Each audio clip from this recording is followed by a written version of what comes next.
What's going on, everybody? It's your boy, Danny the Bull, here with a Monday live stream. Let's see who we got in the house. First, always first is SoCal, Omi Homie. What's going on, SoCal? We got Dino Dragon. I need something from keep it from losing interest. Yes, sir. Who else we got in the house here? What's up, Dino? We got Jeannie Greens. What's going on? So went live yesterday. You know, we had some sad news in the community with Silicon passing. So I held back on some of the stuff that I wanted to talk about and kept it a little low key. Returning today to go through some of that stuff that I wanted to talk about. First and foremost, there is a GoFundMe over on Twitter that Veve Magic started for Silicon to help out his family. I think in less than 24 hours, we've raised about half of the target to help out the family, which was, I believe, $20,000, already raised close to $10,000. So anyone who can, please go check out that post by Veve Magic, the GoFundMe. I did contribute, and I encourage everyone to contribute to help out a family in need. Here we go. We got Russ in the house. What's up, Omi to the moon? I hope so, man. We're going to talk about Veve. We're going to talk about Omi a little later. Going to talk about why I think that Veve is in a good position to win. And by win, I mean succeed, right? I think that there will be many winners in the space over time, and others don't have to lose in order for Veve to win. So I'm not a gatekeeper. I don't, just root for Veve. And I think that it's important to welcome other platforms and wish them success, because a rising tide lifts all ships, as they say. Kumo in the house. What's up, buddy? Another channel member there. One of the OG Bull Squad members. Justin in the house. What's going on, Justin? We got Bean Tech in the house. Jomi's in the house. Let's go. Omicron in the house. Of course, SoCal. Always chilling. Sound Money, yeah, clean shaven. It was time. They say I look younger. I look like I'm in my 20s when I shave, so Rigby in the house. 101 Pop in the house. Go check out his, if you didn't check it out yesterday, part of what I talked about yesterday, mostly what I talked about yesterday, was 101 Pop's interview of David Yu. Check it out on his YouTube channel. Good stuff. I'm going to touch a little bit more on that video a little later today. There was something that stuck out to me that I didn't cover yesterday or go into detail on yesterday, so I wanted to circle back today. Rigby says Akomi needs the bull run, so utility will be ready on time. Yeah, we need utility before the bull run. Absolutely, I agree with that. So, as I was saying, when I say that Veve, why I think Veve will win, I don't mean that they're going to necessarily kill all the competition. I do believe that competition is good, and we don't need others to lose in order for Veve to win.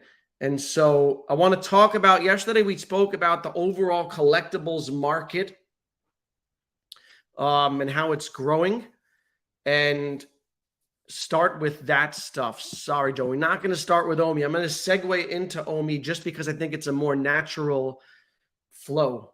Right? I think it's just I'm trying to position things in a logical order. So for sure, we're definitely going to get to Omi, Jomi. Or is that J Omi? How do you pronounce that?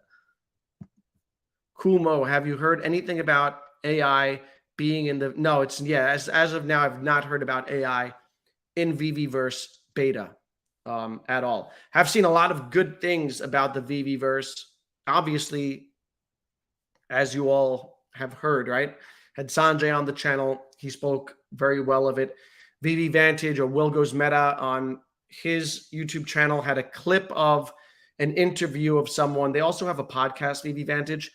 And in his 2-minute clip, the person was describing the aesthetics of Veveverse and how the light hits certain collectibles. And it's really like seems like going from, what we have in the app to like 4K in terms of quality. So nothing but good things we've been hearing about the Veveverse, which makes me more bullish, right?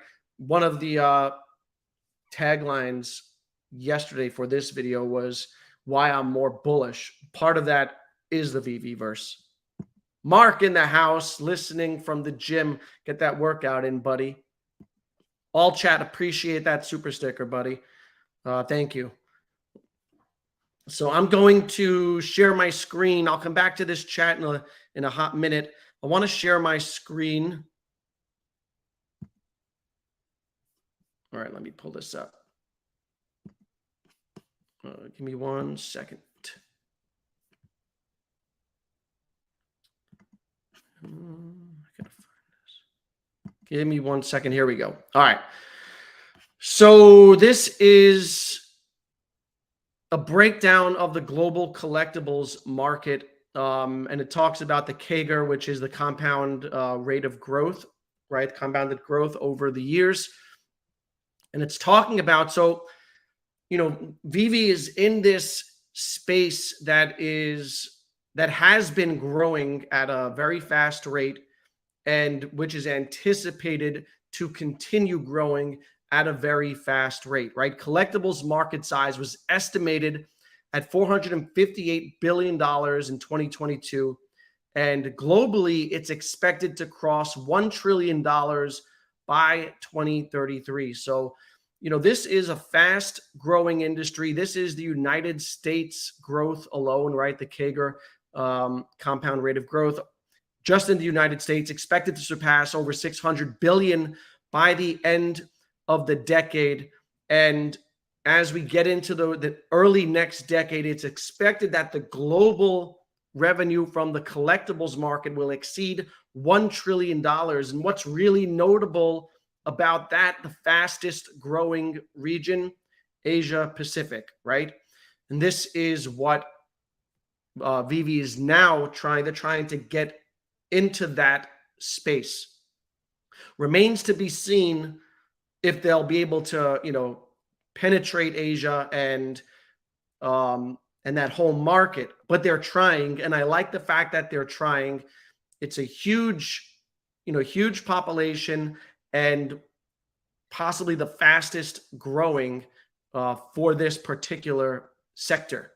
So super interesting. Veve is very well positioned in terms of, the space that they're in and the fact that they're kind of leading the space in terms of licensed digital collectibles. Goes on to talk about the NFT market and how the trend slipped in 2022, but it's expected to rise again. And I think that's something that we all expect and know. And it talks about how it experienced a decline due to the economic uncertainty in various countries impacted by geopolitical unrest. And of course, most importantly, the crypto market.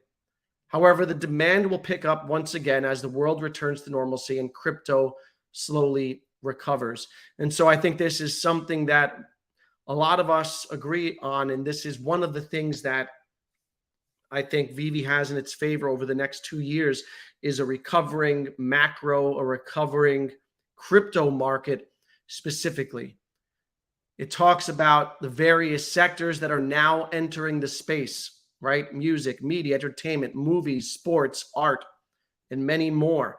And Veve has only touched on some of these, right? We have, of course, the statues, the digital collectibles. We have the comics. We have the art. Music looks like it may be next in line. They flirted with the movie and entertainment thing, right? With Jurassic Park tie-ins and things like that. But there is really a ton of space for them to keep expanding. They have the stamps, and it's going to be interesting to see how they attack these different niches. Talks about how France is witnessing a budding of various NFT startups, um, including Sorare, which I've heard of recently. And Sorare is a fantasy football platform. I think they also do fantasy baseball. I know My Collectibles has talked about them, and they seem interesting. Apparently, that's a French brand. And one of the things that David talked about yesterday on Pop 101's interview was the fact that they're looking to get into these different geographies and target them. And we saw that with the Little Prince drop, right? And this is going to happen more and more. And it's an intentional strategy to, expand the reach of the company and, deliver IP targeting specific, geographies again. So it's interesting and exciting. They talk about different trends, right? I mentioned before. This is interesting right here. 2021, a breakdown of physical collectibles in relation to NFT or digital collectibles. And look at the small space occupied by digital collectibles. Meanwhile, fast forward 10 years, this is the expected rate of growth for digital collectibles. It's anticipated, so this is, again, likely to be $1 trillion industry, and it's anticipated that the NFT side of it, the digital side of it, will be nearly half. So huge potential there. I tried to do a deep dive into China, and I can't see the chat. Let me check in on what's going on in the chat. Let me pull up my screen here. Okay, I'm going to jump back into the chat in a little while. I can only see my screen. So I'm trying to learn more about the Asian market, because one of the things, I love the fact that they're targeting Asia, right? I'm not convinced that they'll be able to successfully convert that region to Veve. Part of that is because of the tight regulatory control that China, has over everything, and how difficult it is to navigate the space. Very positive that they went with Baba, right? That was my thinking, was that they partnered with Baba in order to navigate the space. A lot of people were talking about, they could have just went with AWS, and they have, cloud services over there. Maybe they're looking to cut costs, but the truth is they need partners and connections in order to penetrate the Asian market. So this article is a little dated. It's about a year old, but it has some interesting, insights into the Chinese market, some of which may have changed since then. So I'm going to be looking to do a deeper dive. And in these live streams, I'm going to present the information that I find, if it's valuable. Don't confuse the first point. Don't confuse China's digital collectibles with NFTs. Okay. They have a strong, anti-NFT stance. They are pro-digital collectibles, which again is in line with David and Dan's whole strategy of labeling these as digital collectibles from the start. The article states, to safeguard what Beijing authorities call currency sovereignty, the People's Republic of China enacted a phased but strict nationwide crackdown on cryptocurrency trading. All right, so they don't allow NFTs. You have to call them digital collectibles, and you must receive relevant licenses, which are difficult to acquire. Okay, so that's kind of like a barrier to entry in the space. Again, Veve is attempting to navigate the space by making the right connections. So, but important to understand that it's a tough space to navigate. 2, digital collectibles in China flourish despite tight regulations. And this speaks to the appetite of the population, right? The young Chinese people like digital collectibles. And when you love something and you want something, you'll find ways to get around certain systems. So despite the tight regulations, digital collectibles growing rapidly. In 2021, China's digital collectibles platforms issued around 4.6 million collectibles. All right. And that grew. The market, some have estimated the market size could grow at a rate of 150% and reach 29.5 billion yen by 2026. All right. So again, big growth. As of June 2022, China had more than 500 digital collectible platforms. They talk about the need to prioritize hype building over sales revenue.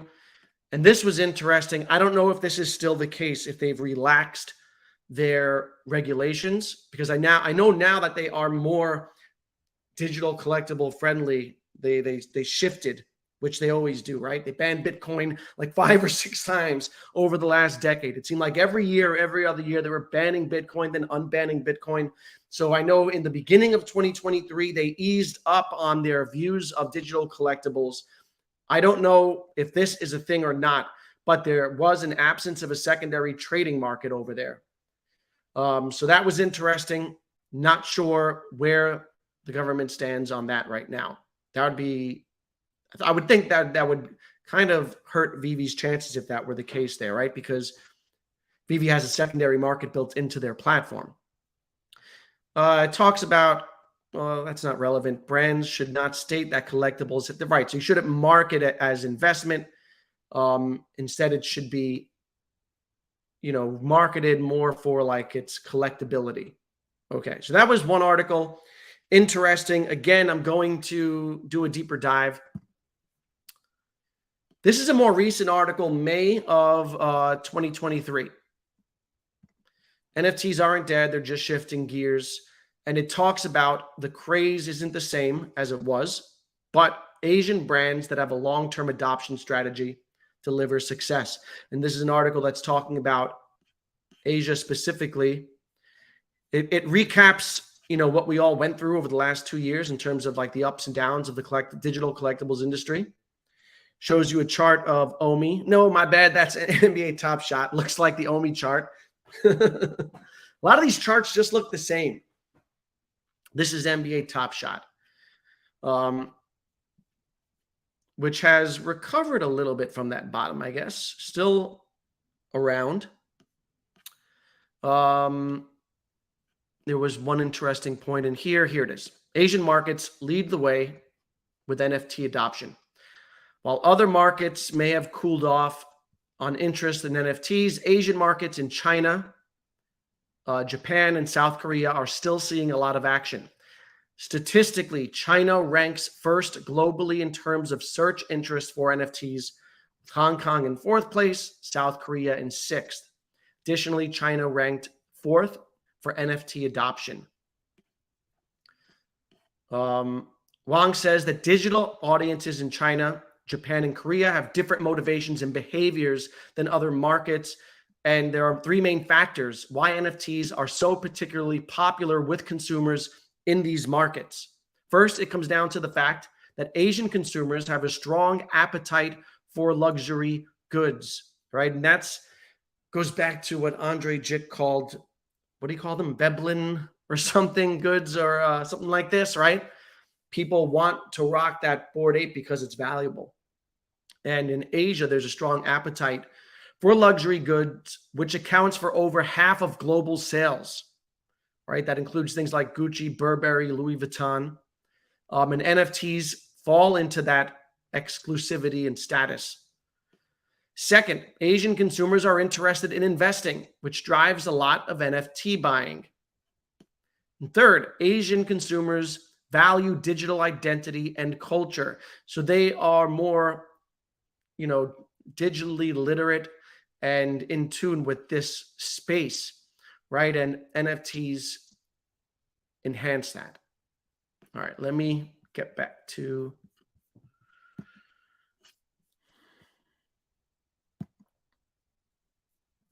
I will get back to there's another article, some more stuff I want to share a little later, but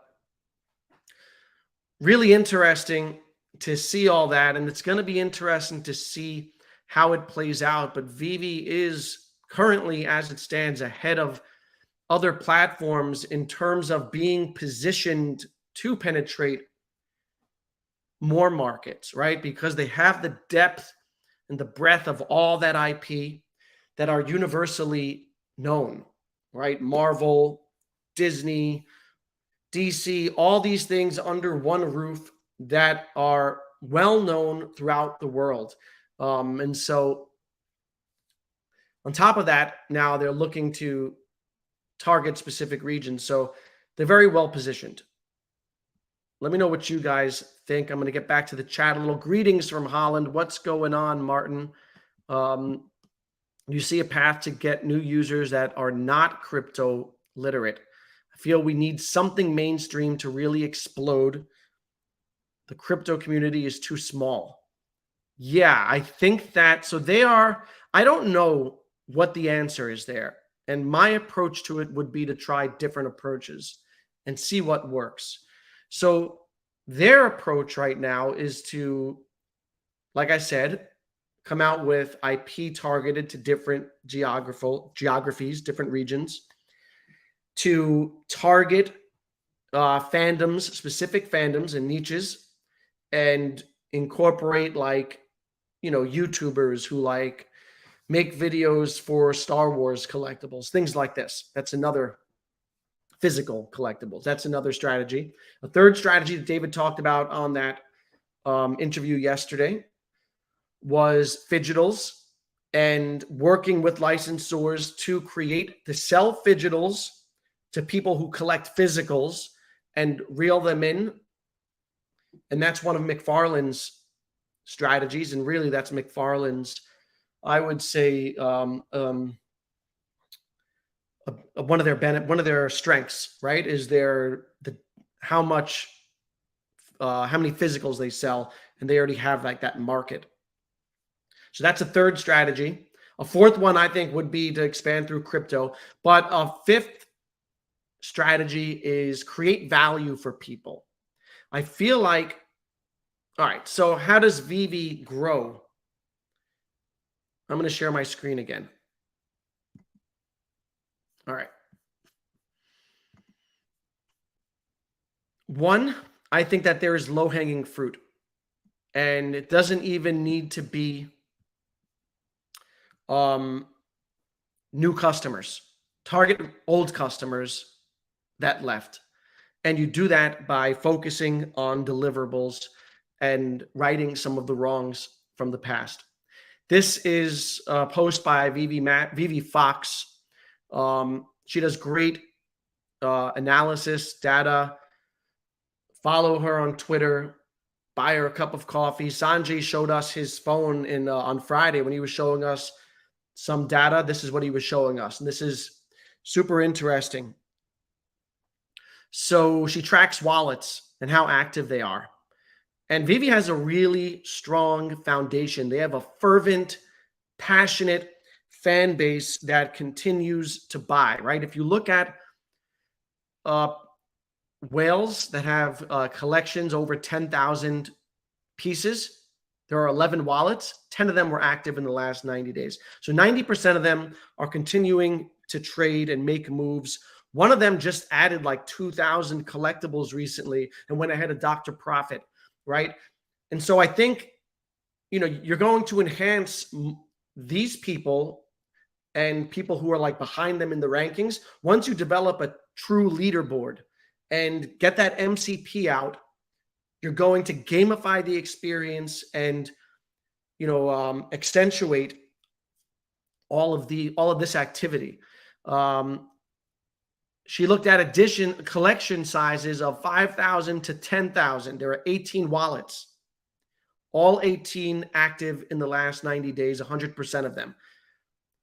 Collection sizes 1,000 to 5,000, 684 wallets, an evil 666 of them active, 97% active. 500 to 1,000, almost 1,600, 1,558 wallets. 1,494 were active in the last 90 days. That's 96%. then people holding 100 to 500 collectibles, right? And that's like your average, maybe less than, that's like your very active user, but a little more in the average range, not a whale. Over 12,000 wallets and about 8,800 were active. So 70% of those. So there is, an opportunity to activate 30% of this group right here. And that's through engagement and deliverables. Okay. These are like people who went a little dormant. Maybe they fell out of it. Maybe they're doing something else. Who knows? Maybe they're obviously still holding 100 to 500, but 30% of them are not active. So you can re-engage those people. And to me, they have an opportunity to do that through the Veveverse. And the second way to do that is MCP, get that out. Go down further down the line. Here's another opportunity. People holding 50 to 100 collectibles, right? 50 is not a little. That means that you're, invested in this, right? It's not like you're holding like one or two. 50 to 100 is a decent amount. Over 11,000 wallets, 11.6 thousand. Only 4,500 active, 39%. So there's an opportunity to recapture 60% in this space. That's 5,000 people. It doesn't take much, right, to move and to, to move these things and create excitement again. It doesn't take much.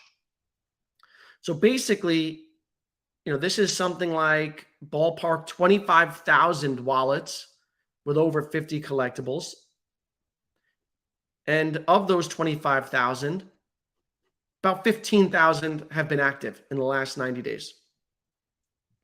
So there's an opportunity to nearly double your active users. All right. And again, I think that's through engagement. And then you go further down the line. I mean, you go all the way down and you see that there are 375,000 wallets with just one collectible. And to me, that screams of bots and, things like that. Or like my wife's got one collectible because, I had her go for a drop once and she's got like a stamp. And so a lot of dormant accounts, bots, 375,000 of them. A lot of those are, irrelevant. For me, if I were Veve, I would target, these people. You got a good 10,000 collectors who have either left because they're frustrated or, they're tired of like the collectibles bleeding out. Maybe they left, I left on the digital collectibles side of things in order to load up. I told you guys this many times. I sold my collectibles in November to, because I see a once in a lifetime opportunity for myself to become a whole coiner. And so I've been going hard on Bitcoin, Ethereum. I bought some OMI with that stuff. And now that I'm getting close to my goals and Veveverse is now approaching, I'm circling back and I bought a Todd last week. That's not a small purchase. I picked up, a couple other things and slowly I'm going to buy some stuff back because I want to engage in the Veveverse, right? So big opportunity is there. We talk about the importance of marketing and things like that, and getting new users and how to get them and how do we convert people. They can reclaim people. So interesting. How do you create excitement? It's by tightly controlling the edition sizes, in my opinion. This is how you create excitement. Right here. These are headlines that people see that come back. Stanley NFT collection sells out almost instantly, rises 500%. Of course, they're talking about the secret rare edition. These are the headlines that people see and they'll pull them back in. What people don't want to see is their value bleeding. They don't want to buy something and have it bleed out in secondary. So super important from my perspective, tightly control edition sizes, get people back in. They've done a better job of that, I think, recently. I think the Green Lantern was, I thought that was sized pretty appropriately, 2,000. It's around floor. I think long term, that's a fine number for that one. I thought the Star Wars X-Wing was a little over minted, 3,800 for this environment, but it's above floor at $75. So I think that speaks to people's excitement of the Veveverse, though, because people are going to want to create. Veveverse is going to change, I think, how people collect, right? People are going to want to create their Star Wars space. And they're going to want all of they may have neglected the vehicles, but now they're going to accumulate the vehicles because they want to create that space. I saw SoCal posted, he tweeted online that plugin to like color the sky, right? And how that can be used in Veveverse. People are going to be creative. And I saw Sleepin picked up a Lambo because you're going to need a car in the Veveverse, right? So I think that will help. I think controlling edition sizes tightly will also help. But not everything needs to be like super low mint to pump. I think that they should. I thought the Green Lantern was a good example of one that was enough to get to people. And, even if it stays around the floor, that's fine. People will, want and hold it. And it's a great looking piece, right? The quality of the pieces. But you see how the story was picked up. And I do think that's important. I'm going to get to why I think. Let me unshare my screen. Oh, I got a new channel member. New channel member in the house, and that is Superstar. What's good? What's good, Superstars? Thanks for joining. Thanks for signing up for membership. Bull Squad, let's go. Yeah, looking to expand channel membership and do things like a Discord. Once I get a decent amount of people in there, Discord, and do giveaways and things like that, and try to make this a really fun space. I had a lot of fun with Sanjay last week giving things away.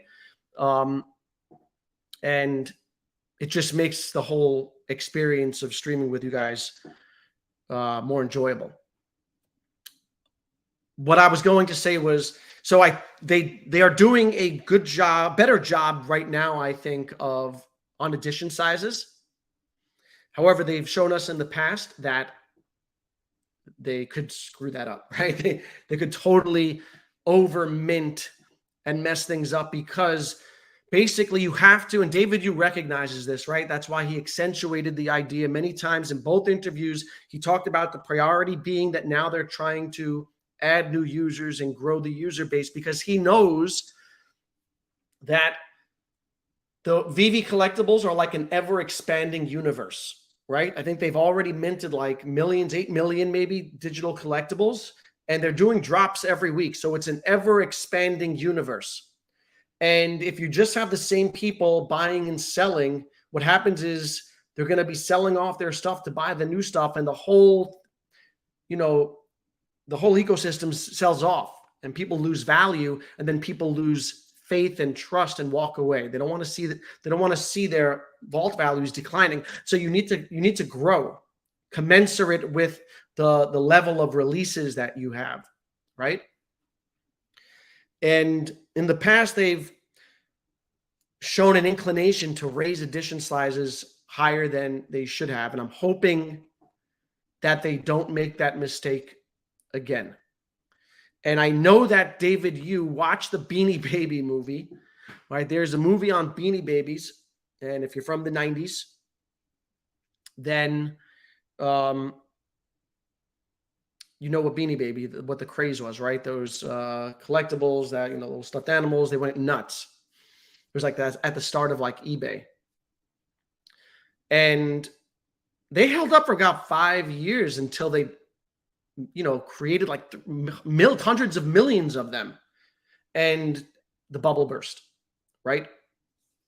And so I know that he saw that movie because that must be why he referenced the Veve movie, right? He talked about in his interview on Veve Vantage about one day maybe there'll be a movie about Veve. And my guess is him, he's a hardcore collector and has been in the space and pays very close attention. I'm sure that he saw the Beanie Baby movie. And hopefully he learned from that and learned also from past experience. However, one thing that stood out to me on the Pop 101 interview yesterday that I didn't quite like was when he said that, and go listen to that if you haven't already, and analyze what's in the background. He talked about the Marvel Comics #1 and how it's got a really big edition size. And in spite of that, it's still well above floor. I hope that doesn't inspire him to, into like thinking that that can be the norm again. Because I think that in order to be successful, any collectibles, and it applies to every space, baseball cards, Pokemon cards, whatever. If you oversaturate on the supply side, you'll kill demand. It's a tightrope. It's like the sneaker industry. What contributed to the sneaker industry blowing up the way it did? Tightly controlled supply. Look at like Yeezys as an example. They were very tight. It was hard to get a drop. That made everyone want to get the drop. And then they slowly scaled to mass release, right? But they still go for more on secondary most of the time. So you want to create a balance where enough people can get them, but not print too many. Someone made an interesting comment, like a pyramid scheme, kind of, but I mean, the other thing of it is it's not really a pyramid scheme because it's a collectibles. You need more collectors, right? It can't just be people. So when it's just people speculating on future value and buying something because they think someone will buy it down the line for more, that's a pyramid scheme. That's a bubble waiting to burst. That's not organic, right? You're only buying something with the intent because you speculate that it's going to be valuable. True collectibles gain value because people want to hold them regardless of price. And if the price goes up, they're still going to hold. And we see that in Pokemon, sports cards, right? And I said this yesterday on stream, so I'm repeating myself, but I paid $4,000 for a Babe Ruth card. I have no intention of selling it. I don't look at the price. Every once a year, twice a year, I'll check in to see on how it's doing. But I plan on holding that for years. That is when the space has a sense of safety, and that's when it's really made it. And Veve has a foundation of people who I think are there, who are buying and just holding and buying because they like this stuff, but there aren't yet enough of those people. Veve's job is to turn more people into true collectors. I think they actually can do a decent job of that. They have the tools there. I think that Veveverse is instrumental in that because you need to be able to do something with your stuff. That's where Veveverse comes in. And Veveverse enhances the social aspect of this. So it ties people. When people are emotionally tied to a product and a community, they're more incentivized to stick around and to collect and participate in the community. And that's what that social aspect does. So to me, I think it was a good idea for them to focus on that social aspect, include voice chat, video chat, etc. Let me jump back into this chat here. All right. Yeah, SoCal says no AI in beta, scripting not enabled yet. Users just testing basic cavernous functionality. Yeah, that's correct. What's up, Veve Wheels? Michael in the house. Manchester City in the house. I was watching Premier League yesterday. I'm trying to get into football, as we call it, soccer. I was watching some Premier League. Yes, this is the way. Omi to the moon. Dino, what's the percentage chance that we miss out on the next bull run? So if you want to shift, we can shift over to Omi for a little right now, and then we'll just move back and forth here. I don't think that we're going to miss out on the next bull run. I think that one of the things, so if you'd asked me 6 weeks ago, I would say, and I made a video voicing my frustrations about their slow movement. But I'm kind of a little more bullish because of the steady cadence of getting things done, right? And then add to that steady cadence. So a lot of that cadence were small ticket items, right? Craft and burn, wait list, enhanced search functionality in the app. These little things that were nice. Now get into the big ticket items like Veveverse. That, shows that they're starting to pick up pace a bit. And they moved from their initial beta test from 5th. So what a lot of people don't talk about is beta could have been rolled out to the 50 users, and it could have been glitchy. It could have flopped. And I'm sure that there are flaws there, right, that maybe they can't talk about as part of the NDA. I'm sure. But the fact that they allowed people to talk 5 days after getting it out shows that it works.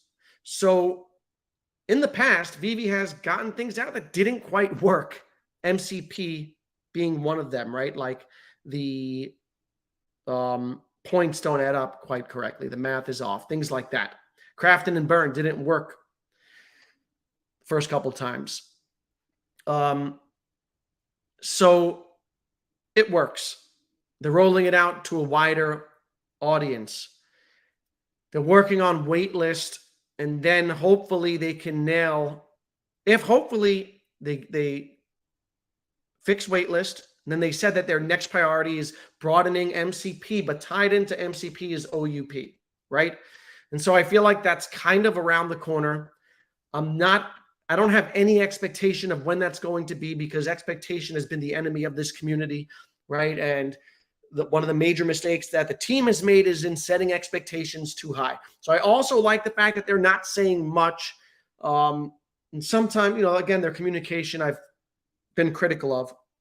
They need to get that right, but they're definitely doing better in terms of communication, not saying much, just getting things done.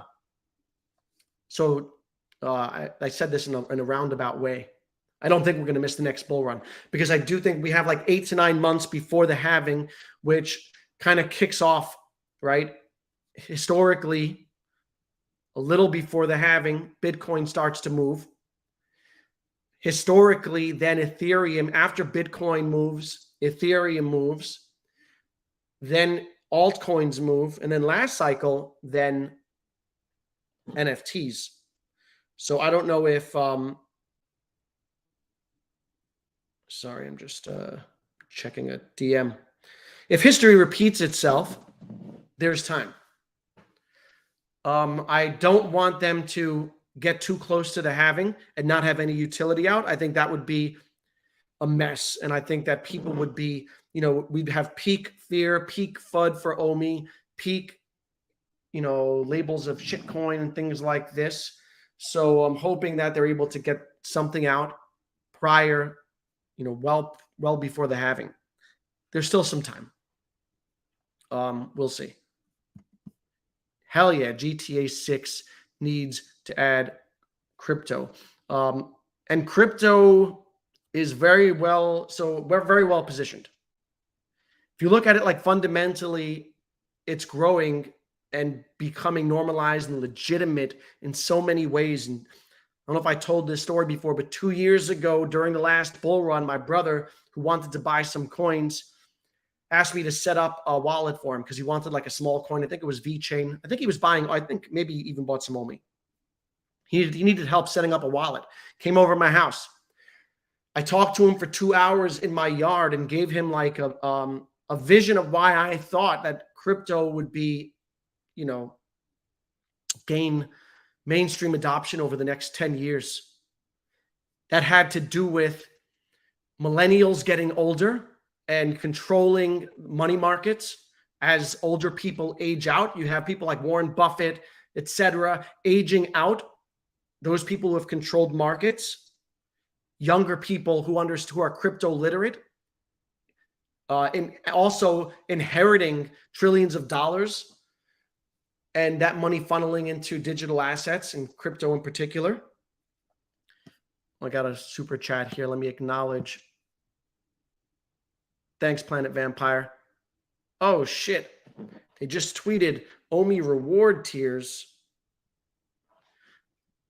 Thanks for that super chat. Let me pull that up. Breaking news. I love breaking news. Are you kidding me? Breaking news, man. All right, hold up, man. Stay with me, guys. Thanks for that, Planet Vampire, and thanks for... Maybe that's what I saw. I saw someone in one of my group chats. I got to find my other screen. I've got like 10 screens up, man. Damn it. Bear with me. Sorry. Too many screens, man. All right, let me share my screen. Let me find this screen, man. Where is it? I've got 10 screens on my open.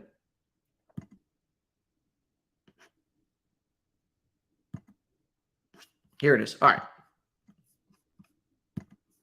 Let's go to Veve official.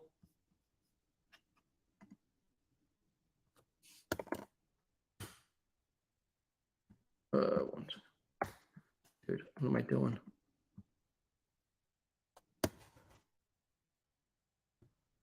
I'm assuming this was tweeted by Veve. Here we go. We're pleased to announce that Omi reward tiers are preparing for launch. Let's go. Yo, we were just talking about this, guys. I don't want to get too excited because when they say preparing for launch, they might mean 2025. We've kind of seen this story before. We've read this story. This next step marks our commitment to enhancing engagement and introducing token utility within the Veve digital collectibles ecosystem. Let's go. Planet Vampire, thank you for sharing that with us. Omi Rewards Tiers is a reward system within the Veve Master Collector Program. So again, it's tied into MCP, in which collectors will receive a range of in-app rewards, benefits, and perks for their participation. Okay, I'm going to scroll down. Let me see. How long is this? Damn, this long. All right. Reward tiers, season 0. This stuff was released before, right? Veve is delighted to announce the launch of the first phase rollout of Omi tiers, an innovative program. Let me see. All right, how does it work? Earning points. MCP point rewards in season 0 will be calculated daily based on the number of Omi tokens in the user's Veve wallet over the previous 24-hour period. How many Omi do I need for season 0? A maximum of 10 million Omi tokens are eligible to earn bonus points in season 0. So for those seeking to maximize their points, accumulating more Omi tokens in the Veve wallet is advantageous. A higher Omi token balance means earning more MCP points than other season 0 participants. So no more than 10 million Omi tokens are eligible, which is a good thing because then you have people like Jordan Riz who have like 200 million Omi. So I guess that's their way to balance it out. You may hold more than that amount in your app wallet. However, any amount over 10 million will not earn additional points. While token holders can move their Omi tokens out of the Veve wallet at any time, it's important to note that doing so renders them ineligible. So you have to keep them in the Veve wallet. Where can I learn? We already know this. How do I deposit? All right. What kind of rewards? In Season 0, holding OMI tokens in your Veve wallet will earn MCP points, which may influence your collector rank and level. You can find more information about our loyalty program. Oh, that's about that. Do I need to move my OMI in my Veve wallet? Yes. To be eligible for OMI reward tiers, your OMI tokens need to be deposited to Layer 2 and transferred to your Veve wallet. OMI tokens on Layer 1 or outside of Veve wallets will not be considered. I would say to anyone looking to do this, be careful, right? Follow the steps. There's documentation to bridge. There are tutorials. So be careful. When will I start to earn points? Reward Season 0 will be progressively released using Veve's rollout procedures. When the feature is available to you, all users, you will begin earning points. So it doesn't say when this is happening, unless I'm mistaken.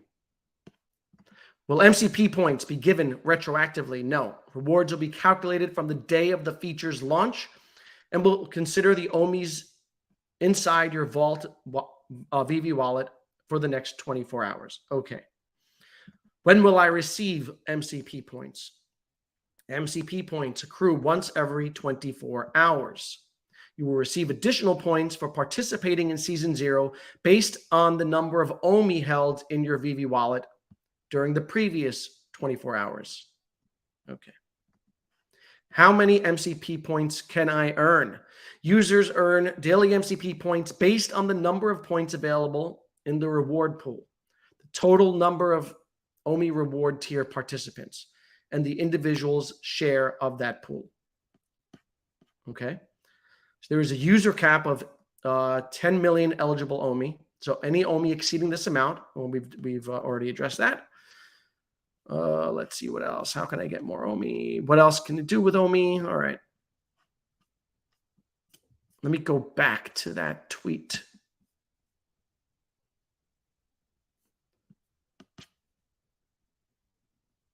So it looks like they are closer, which is dope. What we've been waiting for. I'm trying to see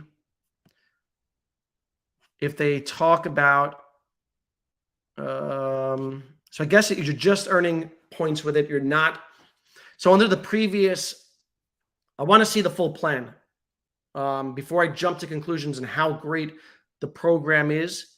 I want to see the full plan. Under the old plan, I know that you would stake and get rewarded with golden tickets, right? That were pretty much guaranteed to hit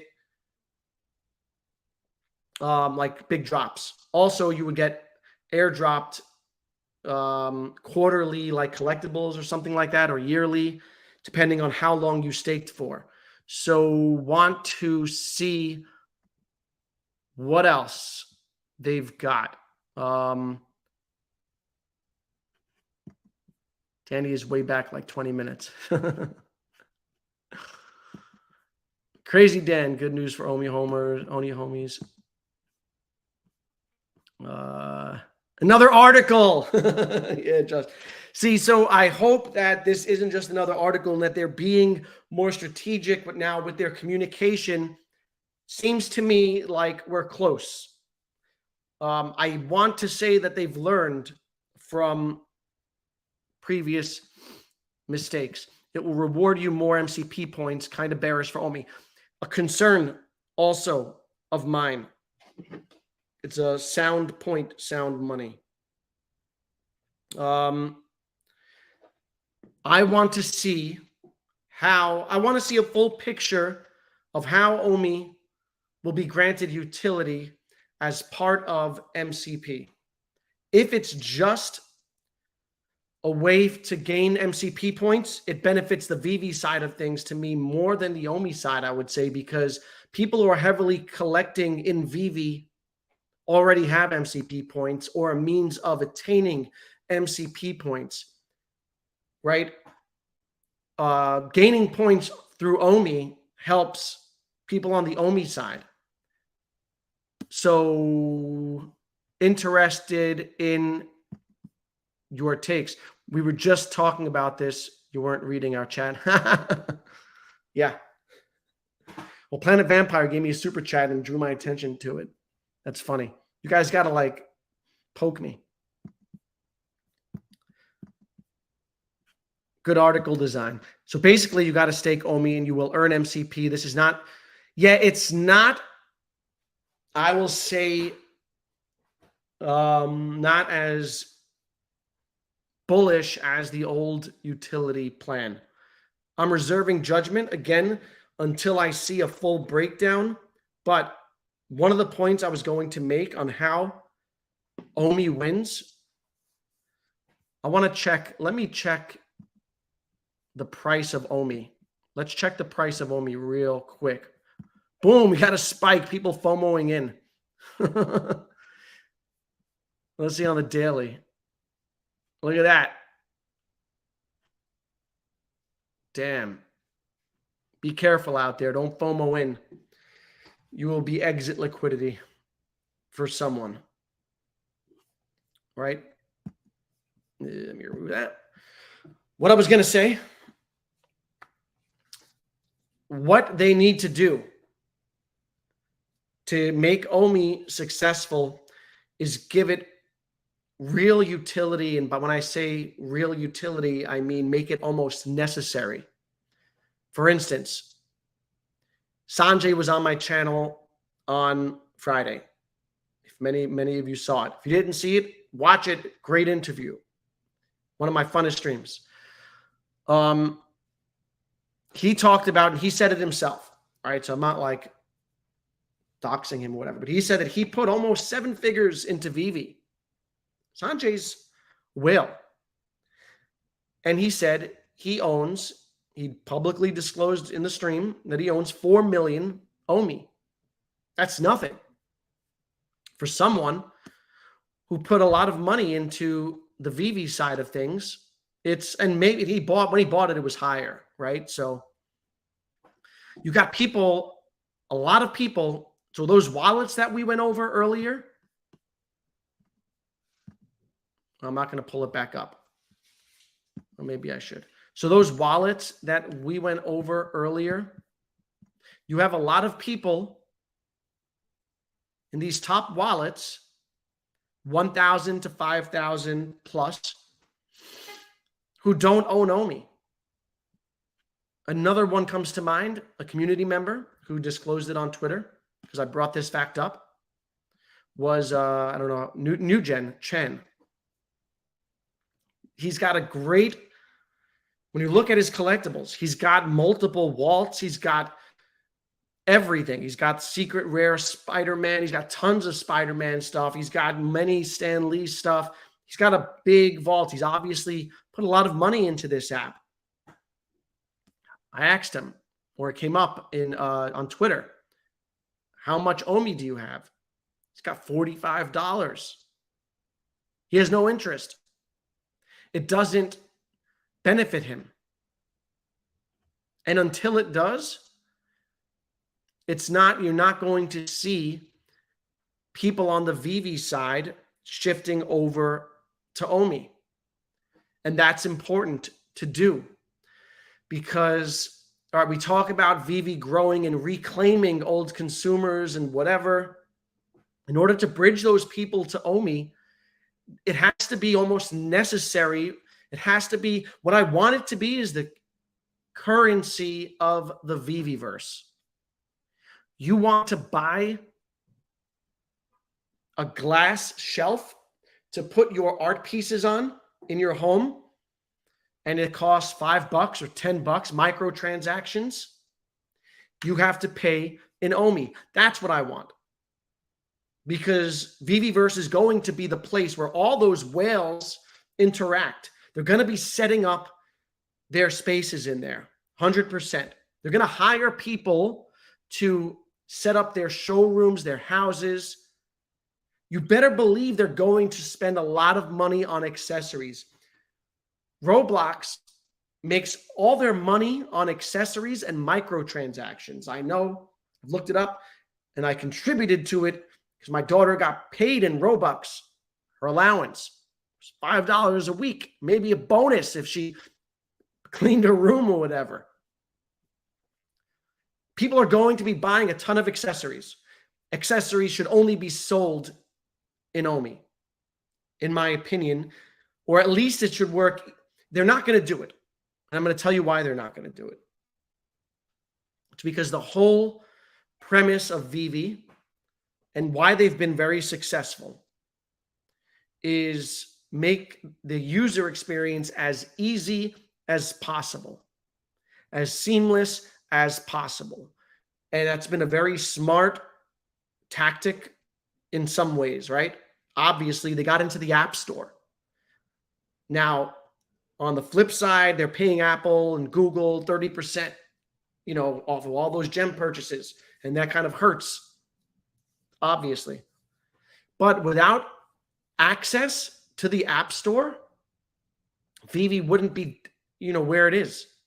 It wouldn't have mainstream adoption. I've said it before that why they are as successful as they are is because, and their edge over Web3 products are that, my 84-year-old father can download the app and use it, and my 10-year-old daughter, and everyone in between can download Veve and use it. It's so easy to use. You don't have to be crypto literate, right? That's a major advantage that they have.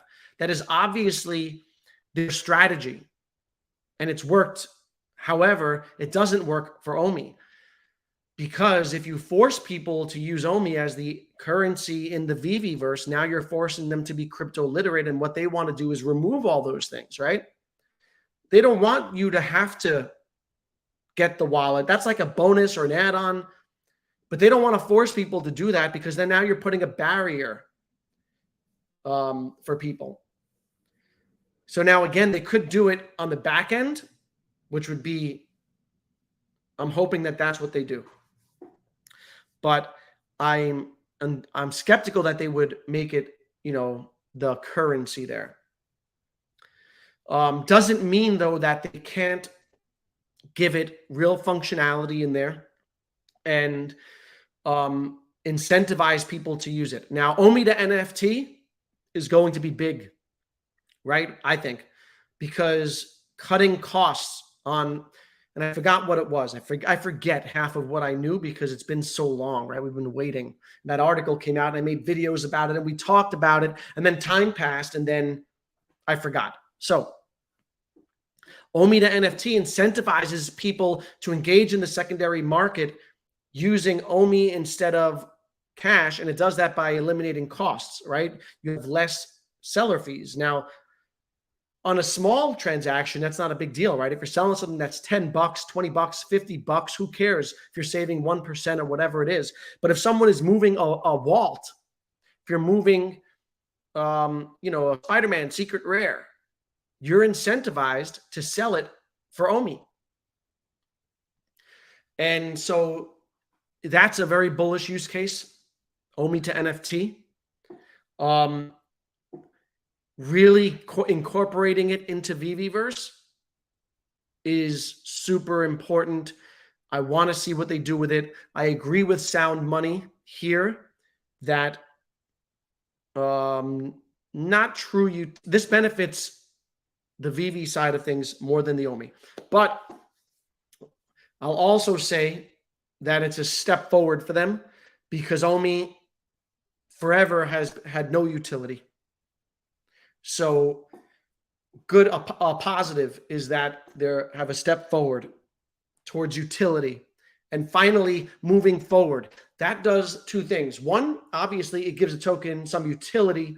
Two, it gives people confidence. So there was a question earlier, I forget who asked it, but someone asked, we were talking about it, will OMI miss the next bull run? That question is being asked by many because people don't have confidence in their ability or their desire or whatever it is to get things done. But now, seeing this, and if they're actually enacting it, if it's not just an article and they're doing it, that gives people confidence. That's bullish. Okay. So the fact that you get utility and the fact that it inspires confidence, two bullish things. I agree with Sound Money. This benefits Veve more, the collectible side of things. What I want to see is the whole picture to really judge. And before I don't want to jump to conclusions about what this will all look like. They're doing the whales dirty. Yeah, and you know what? You have to, because you can't create an imbalance. You can't create a system that heavily favors whales. And Dr. Profit would come in and just kill everyone, right? There are a lot of people with a lot of tokens. And maybe they can scale up over time. And it's a fluid, it's a living document. But it's important to democratize things, and you can't have one side that's favored more than, like, you can't like have the top 1 or 2% of people winning at the expense of everyone else. MCP utility will be the OMI utility. Yeah, it will be. My only concern there is, again, they need to incentivize Veve collectors to buy OMI and migrate into OMI, because there are many of them who are buying things up and they're accruing MCP points. They don't really need more MCP points, right? We'll see. I want to see how it plays out. I want to gather some data. I want to talk to people like Sanjay, like Newgen, like people who are on the Veve side and not on the OMI side, and see if this would incentivize them. I don't know if Rolex has a lot of OMI, right? There are whales out there heavily invested in Veve. So time's going to tell. But again, I agree here with my homie Crazy Dan, 420. Not great, but it's a step forward for OMI. And this, more than anything, is something that we've been waiting for. A step forward, right? So I like that. The app wallet is not safe and centralized. So this is another valid. So I will have to do more research also on, is the app wallet safe? Right? It'll be a nightmare if it's compromised somehow. If they, it's centralized. Yeah. We'll have to see. I don't just, transfer my crypto to any wallet. We're going to find out. So if we stake 7K at current OMI price, yes. So 7K is 10 million OMI. You don't have to even stake that much, right? The max staked is 7K, which is equivalent of 10 million OMI. But yeah, you will accrue MCP points every day. It's going to be interesting. We really got to do a data breakdown to see how people are incentivized through this. How it's weighted versus, Veve, the Veve MCP system. How OMI, the OMI staking is, and the MCP points that you accrue through that route is weighted against MCP. So maybe people are accumulating faster from the OMI side than they are incentivized to hold. We're going to see. Regardless, good step forward, man. Who we got here? It's the simple way. I hope MCP utility would be great. Yeah. Really, really, I think it's good news. Yeah, this still means OMI is not the token for this platform, but MCP. And again, it's very possible that you're correct, right? That OMI is still overpowered and overshadowed by MCP. However, we need to see how the two play off each other, and if OMI is weighted heavily enough so as to impact and incentivize Veve collectors to buy, hold, and stake. Because now you're going to see, that's a law, right? If you're staking, you're not selling, you're holding. That's bullish. That's great. If they can manage, and there's so many OMI tokens, and you know what? There's so many OMI tokens actually that you can still get dumped on because it's highly concentrated in a few people hold like billions. But it's good anytime that you lock up a percentage of the coins. Good stuff. New users aren't going to do this-ish. It's complicated for crypto peeps. Correct. I agree. There's going to have to be level of education here. So new users might not, but current users will. And like I said, people like Sanjay, people like Nugent, people like, I don't know if Rolex is heavily invested in OMI, people like that will do it. New users might not. But in time, that's where education comes in. And there was a time when I first got into Bitcoin and Ethereum, and I was only buying on Coinbase. Then I heard about XRP, new token, and how it was going to be, big and all that. And I studied and I learned all the necessary steps, and I downloaded the wallet and I wrote down my seed phrase. And then the bear market and I lost it. But that's where education comes in, spending time, becoming familiar, and over time, things become easier. So we'll see. Rigby, for now, no OMI waging, just stacking. Yeah. It took 3 years and 50K in collectibles to earn 500K MCP points worth $345. Might be, let me see this math again. So SoCal says over 3 years and 50K in collectibles, he earned 500,000 MCP points worth $345 at today's OMI price. Another 7K staked might be earning 10 million points per month. I don't think that would be 10 million.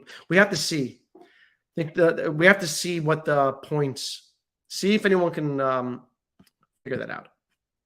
Seems like they're doing seasons to test functionality before pushing on to the next phase. Yeah. And I do like that, a slow rollout. They have to make sure that it works. Things don't break. So this is good. Veveverse, OMI article, localization. They are picking up steam. Hopefully they don't let us down. Yeah. And this is why when earlier, before we saw this, I was asked, do I think OMI will miss the next bull run? That's why I think the answer is no. I don't think that they're going to miss it because of this cadence of getting things done. And if they keep up this cadence, think about it. Where are we in 6 to 12 months? If they keep up this cadence, we have MCP, we have OUP, we have full Veveverse, we have all these things. So sometimes things play out on a timeline that is just different from what you expected. MCP is silly Billy. The users that only collect a few expensive collectibles don't get rewarded. Yeah, so they do need to adjust it. It does incentivize stacking like $2 comics and whatnot. I think that there should be a weight added to the value of the collectibles. McFarlane does that with XP points. It's you get rewarded a certain amount of points based on the floor price of the set. So if it was a set and whatever the common floor price was, you'd get a certain amount of points based off that price. I think that's a way around it. And I do think that they will tinker with it. How can I take a positive step and exaggerate the reasons why it isn't enough? No, I think it's just important to don't get ahead of ourselves, right? I love the fact. I think it's super bullish, mostly because this inspires confidence. and shows people that the cadence is continuing. And now it's not only on the Veve side of things, but it's on the Omi side of things. So that can't be overstated enough. For so long, talk has been, yeah, but what about Omi? Now, if they start hitting that cadence on the Omi side of things, you can't say that anymore. So, but at the same time, I don't want to, I always try to say balance. I don't want to, I want to see the full utility plan, right? Before I rush to judgment, because I've been guilty of getting over exuberant before, as have many of us. It's an incentive to buy Omi. And a lot, let's go check in on the price of Omi again.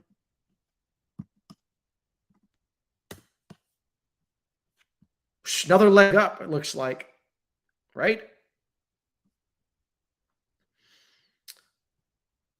Yep, another leg up. So before it was up, I think 7%. Now Omi is up over 12%, almost 13%. And I never give financial advice. It's going up almost up 792 now. What I was going to say is I never give financial advice. I would advise not to FOMO in.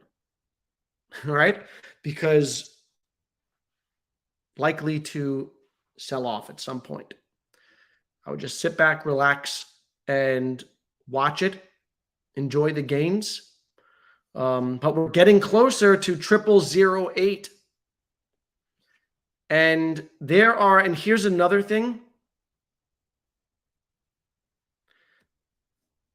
There were people saying, we're definitely going quad 0. We're definitely going 0004. And fudding people out, or fudding people out their bags. It's important to, when we say things, nothing is certain. Oh, we just went to 0008, up 15%. Damn, it's pumping. Nothing is certain. I've said there's a possibility that Omi goes down more, but there's a possibility that it recovers. It depends on a lot of things, like the market. There have been people who have been adamant that it's tanking, that it'll continue to go down. And whenever someone is certain about something, you got to take it with a grain of salt, because those people will get you wrecked to the upside. And I'm talking about overly bullish and overly bearish people will get you wrecked. Right? So, be careful. I'm going to check back in on this chart. But up 15% on the news. People have been waiting for Omi utility. And it appears that it's here. So hit the like button for Omi utility. We got 117 people in the house right now. Nice crowd. Let's keep going. 120 people. Hit the like button. Help with the algorithm. Matthew, it will go exactly the way you think it will. The people with zero Omi will downplay it, and the people who will use their Omi to gain advantage will like it. This is kind of how things work, right? People speak to their own beliefs and benefit oftentimes. So always come up with your own plan. Always do your research. Listen to the bull case scenario, the bear case scenario, and make up your own mind. And if you have a strong belief over time, what I do is DCA into things that I like. And I hit my target Omi and I paused because I wanted to see something like this. I wanted confirmation that the team will deliver. And again, regardless of how much utility this grants the Omi token, my big takeaway is that it grants confidence that utility is on the way and that the team is delivering. And that has been the Achilles heel of the token. is the fact that people think that they don't care about it exactly, you know, etc. So super bullish day as indicated by that price. Let's get back to the chat. Matthew Lambie, there will eventually be drops that you won't be able to buy unless you spend MCP points. Correct. And again, if people can easily accrue MCP points through the Veve side of things, they'll just go that route. I want to see OMI weighted a certain way that incentivizes the Sanjays of the world who are heavily invested in Veve, barely invested in OMI, to get them in. Because those people have a lot of money, right? They're going to, you know, those are the whales. And maybe eventually they raise the floor a bit from 10 million to more to incentivize people to buy and hold more and lock up more. It will depend on how good MCP is. Correct. Good start. Correct. Good start. I think there's under 1,300 people holding 10 million OMI. Yeah. So under 1,300 people holding 10 million OMI. Let's go back. Ooh, OMI's still pumping. 15.6% on the day. But let's go back to here. So SoCal, you said under 1,300 people holding 10 million OMI. So that would get you, look at, so there are a total of 23, 24, 25,000 people with 50 to 100 collectibles or more. Even if you target, disregard those people, because those aren't like your big Veve heads, right? Look at the 100 plus group, 12.4. Add that to this group, that's about 14,000. We got about 15,000 people holding 100 or more collectibles. 15,000 people. That's not a small group. Those are people who have obviously shown a dedication, appreciation, engagement with this app. 15,000 people compared to what SoCal just highlighted, 1,300 holding 10 million OMI or more, which is about, my mental math says 6% of that number. So yeah, big opportunity to convert people and incentivize people to the OMI side. And that's been the thesis for OMI, and it's been so bearish lately, and so things have felt not good. But I've said it in that video when I was like ranting about OMI, towards the end of it, I said, I always bottom line things. As shitty as things feel, as bad as things are, and how bearish it seems, you have to revisit the thesis and bottom line things. And when you bottom line things, my thesis is that digital collectibles are here to stay. Veve will be at the forefront of that space, and OMI will be an integral part of it, hopefully act as a currency. And the whole experience is accentuated through the Veveverse. That's been my thesis. It's why I haven't sold any OMI. It's why I accumulated during the bear market, but I paused because I hit my target and I wanted to see more. As an OMI token holder, this would incentivize me to potentially add. I would not, however, be adding on a pump. Let's check in on our good friend OMI. 17% now. People are, the FOMO is going to kick in. Almost 17.5%. 008167. FOMO is going to start kicking in. Beware of becoming exit liquidity, right? Because typically people are going to take profits. I'm like, no financial advice, but just be wary. I wouldn't, don't chase green candles. See how things settle. And ultimately, I want to see if it sells off, and then I want to see it holding support at like, the 0007 range. If 0007 becomes support and it can hold over a period of time, bullish. Dope. I'm wallet number 137. I'm ready for MCP. I have 6 million OMI already, and I wanted to buy another 10 million OMI when it went back down in the sixes. Nice, Charles. Yeah. You're going to see people. And the other thing, sometimes so I try to like have guiding principles for myself on how I buy. If I'm long-term on something, my thing is to DCA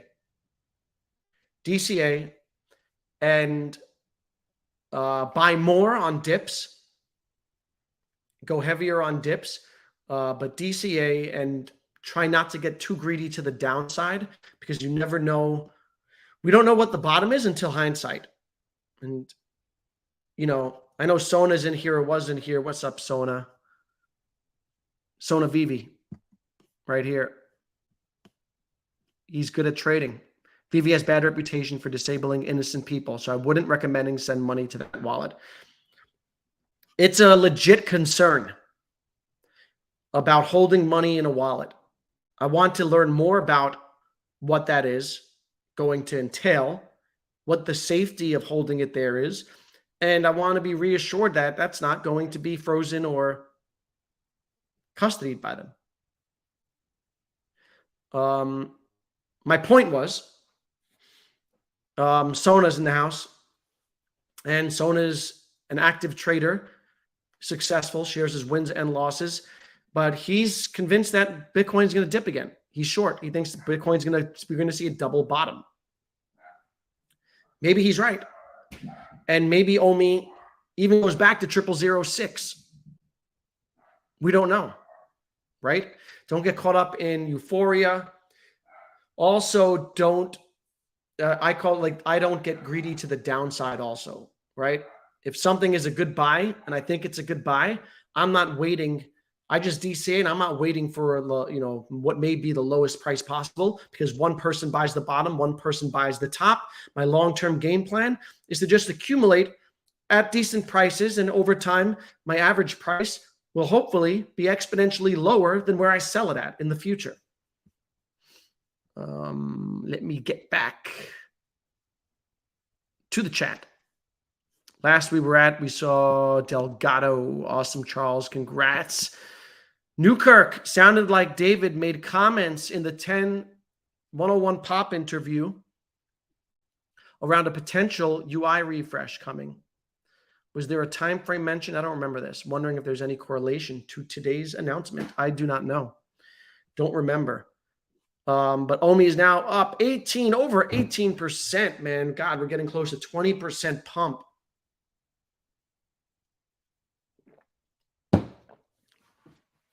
Triple 0822. Man. Manuel, the UI refresh has been in the works since the start of the year, but no timeline. Yeah, OMI. Well, by the time, let's see. Danny, did you already cover your exit strategy on microcaps? I have not yet. So someone's calling me. I'm going to create price targets. I haven't done it yet, but at some point before the Bitcoin halving, I'm going to create price targets of where I think my coins are headed. And then I'm going to layer out. So my strategy is to DCA in and DCA out. And, I'm okay with leaving some money on the table because I've been around enough to learn about the 95% drops in the space and how people have huge gains on paper that they never take. Those gains evaporate. So a paper gain is great, but a cash gain is what we're after, right? So layering out the same way I layered in, and that might look like 10% at a certain price, 10% another, then 20%, 20%, and then leaving a certain amount. I have not developed that plan. I think a good idea is to come up with a plan, because what will happen is a bull run will hit and euphoria will happen. And what we're seeing today in this price, you're going to see it for days at a time. Bull runs are a lot of fun. Remember what it's like when something just pumps? It's like a money printer. And when it's doing that, emotionally, it's hard to sell. And so it's important, I think, to make a plan, put it on paper, pair up with a buddy. I said this in a stream previously. Buddy up and remind each other. Remember, we said we're going to sell at this point, at this price. Otherwise, potentially, you could be leaving money on the table, right? If it's just a paper gain and not a cash gain. All right, let's see what else we got in the chat. Almost 19% now. We're going to cross 20% in this stream. You think we're going to go to 25% pump on OMI? We're at 21%. This feels like the old days. 21%. Will we see 25%? No FOMO. Hope price will stabilize. Yeah, it will stabilize. It always does. Don't forget what happened to XRP, Solana, all those coins that pumped off of the SEC news, and they've since come down to earth. I have not checked XRP because I'm not in that, but I do hold like Sol and ADA, and I think Sol went to like $30. It's back down to 23. It started that rally at around 23. So, it will sell off. Just over 21%. How can I buy OMI today? It is still, well, Bit4X. Yeah, you can also swap it in MetaMask and Coinbase wallet. I would be careful buying after a 20% jump. That's, historically, things like this sell off. Pumps like this sell off. Wait for things to settle down. No financial advice. Mike Holmes, it does benefit Veve, but why is it that not viewed as a benefit to having OMI? You're supposed to hold OMI to boost MCP. Yeah, it's true that once we reset in the seasons, it's going to level the playing field. And I want to talk to people who don't hold OMI but have a lot of Veve stuff, and I want to see if they're incentivized to buy. My thing is, I'm reserving judgment until I have quantitative data, right? I just want to be careful. All right, let's see what else we got here. Josh Bro in the house. OMI on some new exchanges is needed. Yes, and now this is also bullish for exchanges because the team has said they are fearful of regulation. They're fearful of a token without utility in this regulatory environment. And they have said that I lost track. Sona just tagged me in a tweet. They've said that exchanges are coming after utility.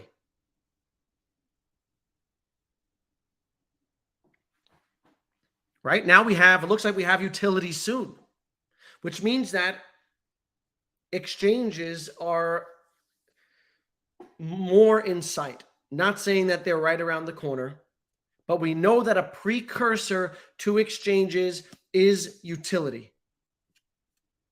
And now we're seeing the beginning of utility, which means exchanges. Now, which exchanges are likely? Not Coinbase or anything based in the US. They've already said this.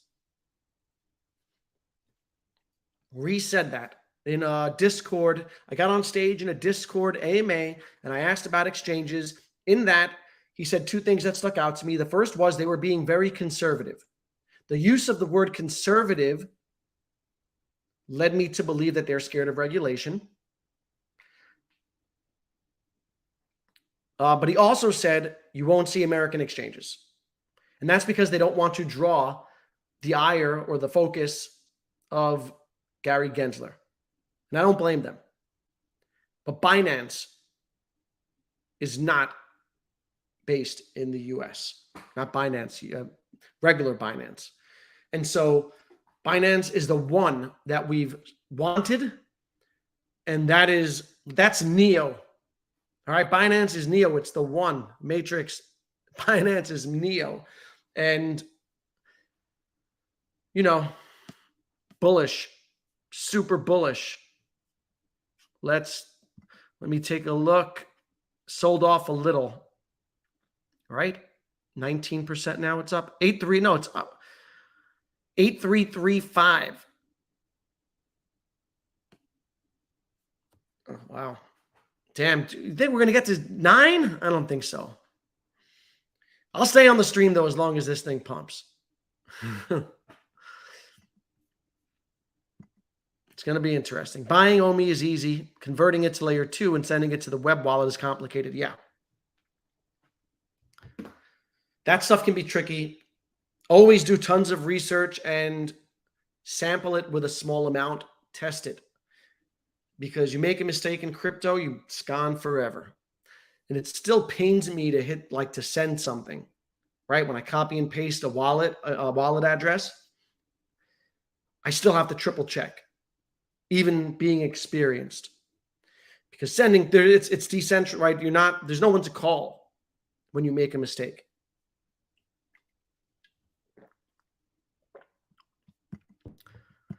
Keep going down the chat. Charles Delgado, do you remember there was a Comic-Con where Disney actually promoted an SR Secret Rare Thor for Disney Club points? I'm thinking maybe Veve will do the same. Could be. A lot of possibility here. What's up, Sona? Sona, you bullish on OMI? Getting up close to 8.4. Getting into that mid 0008 territory. This must feel good for people with like 200 million OMI, right? Jordan must feel good for Jordan Riz. And Randy. OMI has just gone crazy, up shitloads. Yes, sir. Up almost 20% now. Let's go. Belting out the content. Yeah. Boom. You can only stake an Android, not iPhone. I don't know what that is. Let's see. 107 watching. Now we got 127 watching. So hit the like button. Help with the algorithm. Please and thank you. OMI and MCP will be the currency of this platform with one major difference. OMI is not limited. I don't know what you mean there. Don't forget, 2 OMI wallets might be going away. You twinkle, what? Oh, you think we can buy OMI straight from the app. So yeah, they said that this is part of their roadmap, is the ability to buy OMI straight off the app. And that would be big. And a lot of people would do that. I don't know how far away they are in that regard, but it is part of the plan, and it's important to remember the plan. And the one thing you can say about Veve and the team, they say they're going to do a lot of things. They miss their timelines, but eventually they get around to doing them. And we've seen evidence in that from not having an app and promising an app, and that's when the when and soon came from. And they got the app. And then Veveverse, they said it was coming 2021, end of 2021. Here we are, year and a half later, but it's here in beta. MCP started to see it. So all these things that they said that they're going to do, they do it. It just takes a really long time. And they've said that you're going to have the ability to buy OMI directly on the web app, and that will cut out a lot of the painstaking steps in the process, right? Make things easier for people. That doesn't mean that they don't need exchanges. They need exchanges. Let's see where we're at. 8347. Let's see if we can get past the 840008 mark. The other thing to consider, most people have never heard of OMI. And I'm talking about people who are in the crypto space. They know Sand. They know Mana. In part because those things are backed by Animoca and, bigger money. And those things have exposure through a multitude of exchanges, including Coinbase. And they benefited from the metaverse hype. But no one's in Mana. No one's in Decentraland. It's janky last I saw. And there were 40 people there. There is no community. Sandbox looks cool. Don't know enough about it. Veve has its own small niche, but its community is strong, fervent, and passionate. And there are way more people using Veve. And you saw all the people that were in Veve and left and are still holding 20,000 wallets or whatever, holding 50 or more collectibles. Dwarfs Decentraland. In terms of adoption, Veve does. So my point was, I have a long-winded way of making points, sorry. My point was, most people have never heard of OMI.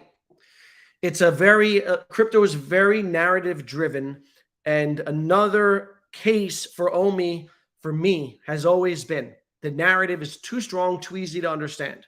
This is a digital collectible NFT play connected to the biggest brands, the biggest IP in the world, Disney, Marvel, DC, the US Post Office, all of those brands that add a sense of legitimacy to the project. They have a fervent community, and community is hella important in crypto and NFTs. And I don't know if the metaverse will still be a thing in the next cycle, but they will have a functioning metaverse with people actually there, not like in Decentraland. So that's why I've been bullish. Let's see where we're at. 833. Sold off a bit. It's in that waiting area. Let's see if it moves up some more and we get 25% move. It'll be interesting. Mike, if you get specific benefits from staking OMI or climb MCP points faster for holding OMI, it's a win. It's correct. It's a win, and owning OMI does its job, right? I agree with that. Keep in mind, there are a lot of people in this app with a lot of money. They've demonstrated a desire to spend that money. Okay? And so for them, 10 million OMI isn't a lot. At current prices, that's I think SoCal said $7,000. Well, today it might be like $8,000. But people will buy it, right? There are so many diehard collectors here. Oh, we just got a little bit of a sell-off. You see that? Boom. Someone just sold off a bunch of OMI. Nice spike down. 00080. That was a big sale. Let's see how it goes. Maybe it sells off some more. See if it recovers. I would not FOMO. People that bought stolen gems, Veve NFTs, outside the app from strangers, people who formed harvested drops and sold 6 million. Oh, yeah, we're talking about, that goes back to the shutting down of accounts. MCP points will be infinitely. Oh, I get you, SoCal. Yes, correct. Good points. Good point. I mean, there is a finite OMI, but there is a lot of OMI. Some might say an infinite amount with that. 300 billion. What's up, Fabrice? I predict the people who downplay the MCP and OMI rewards now will be the loudest to claim how unfair the benefits are later. Yeah, it's going to take time.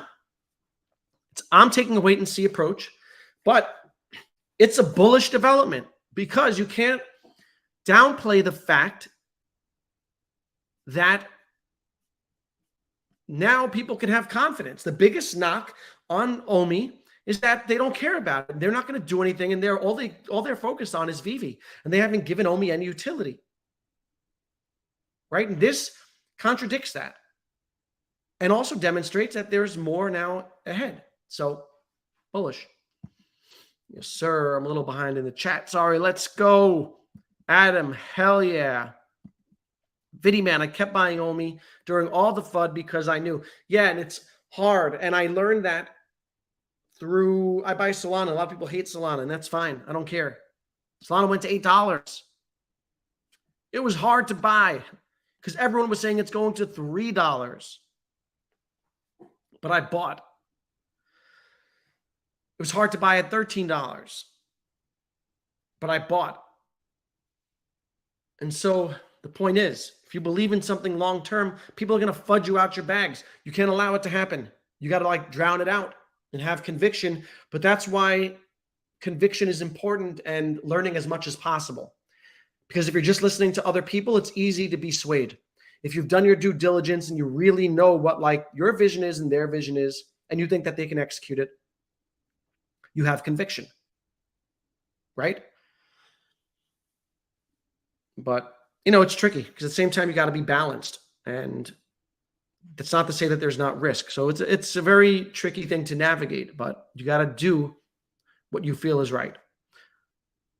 I'm in the 0004 club for December, not funding, just planning DCAs. Yeah. Could go down more. I don't think we're going to go to 0004 because I disagree with Sona. I got a $20 bet with Sona. That he said that Bitcoin would go sub 20. I disagreed, and I don't think so. So we bet $20. It's payable in OMI. So because of that, I don't think we'll see 0004.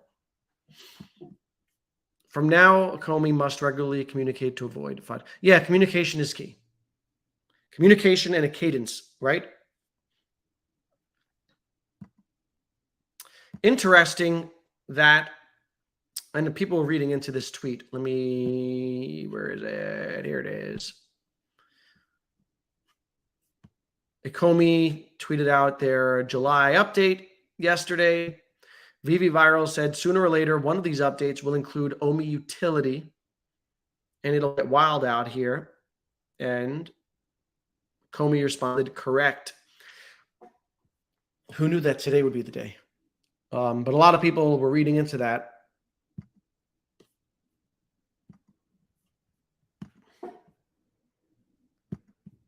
SoCal, Randy must be going ape right now. Yeah, for sure. Well, anyone holding a lot of OMI, this is a nice day. It feels good. It doesn't feel good holding through. It's hard to hold through a bear market. People are flooding your bags. You're watching the value decrease 95%. It sucks. And so it's nice, right, to see a bit of a pump. Again, I think we're going to go back down. I want to see if we hold that 0007. Let's see.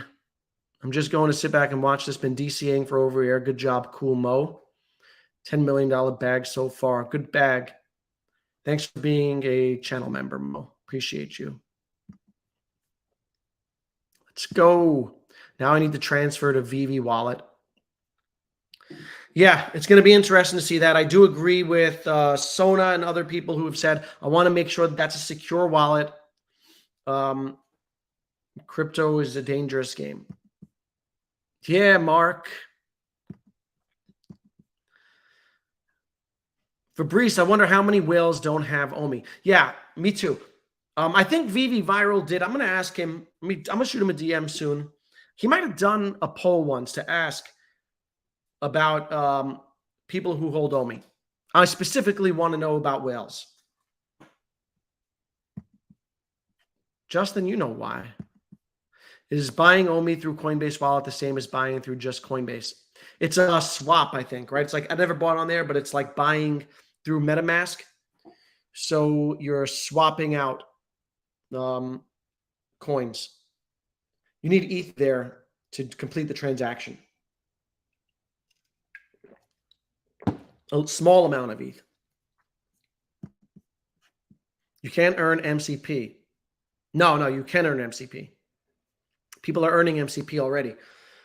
You can earn more MCP by not 10 million is the max. So I don't know what the minimum is, but if you just lock up a certain amount of OMI, it could be 500,000, 1 million. I don't know what exactly the tiers are, but the max you can stake and lock up is to get MCP points is 10 million. And that's again to prevent whales from overpowering us small guys.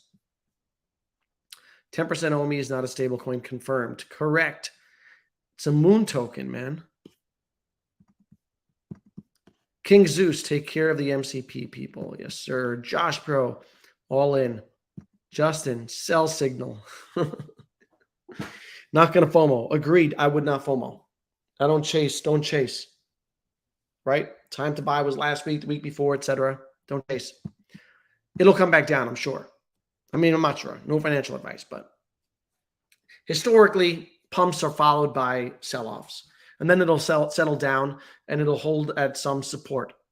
Hopefully it's higher support than 0006. OUP will rule. Probably last pump for Reese to get out. Cut it out, sound money. Nugin, OMI losing a 0 by tonight. And that's what I wanted to know. You're here. Are you incentivized as someone who buys? I know you don't have much OMI. Are you incentivized? Oh, no, this is the wrong Nugin, right? That was Nugin Tran. Sorry.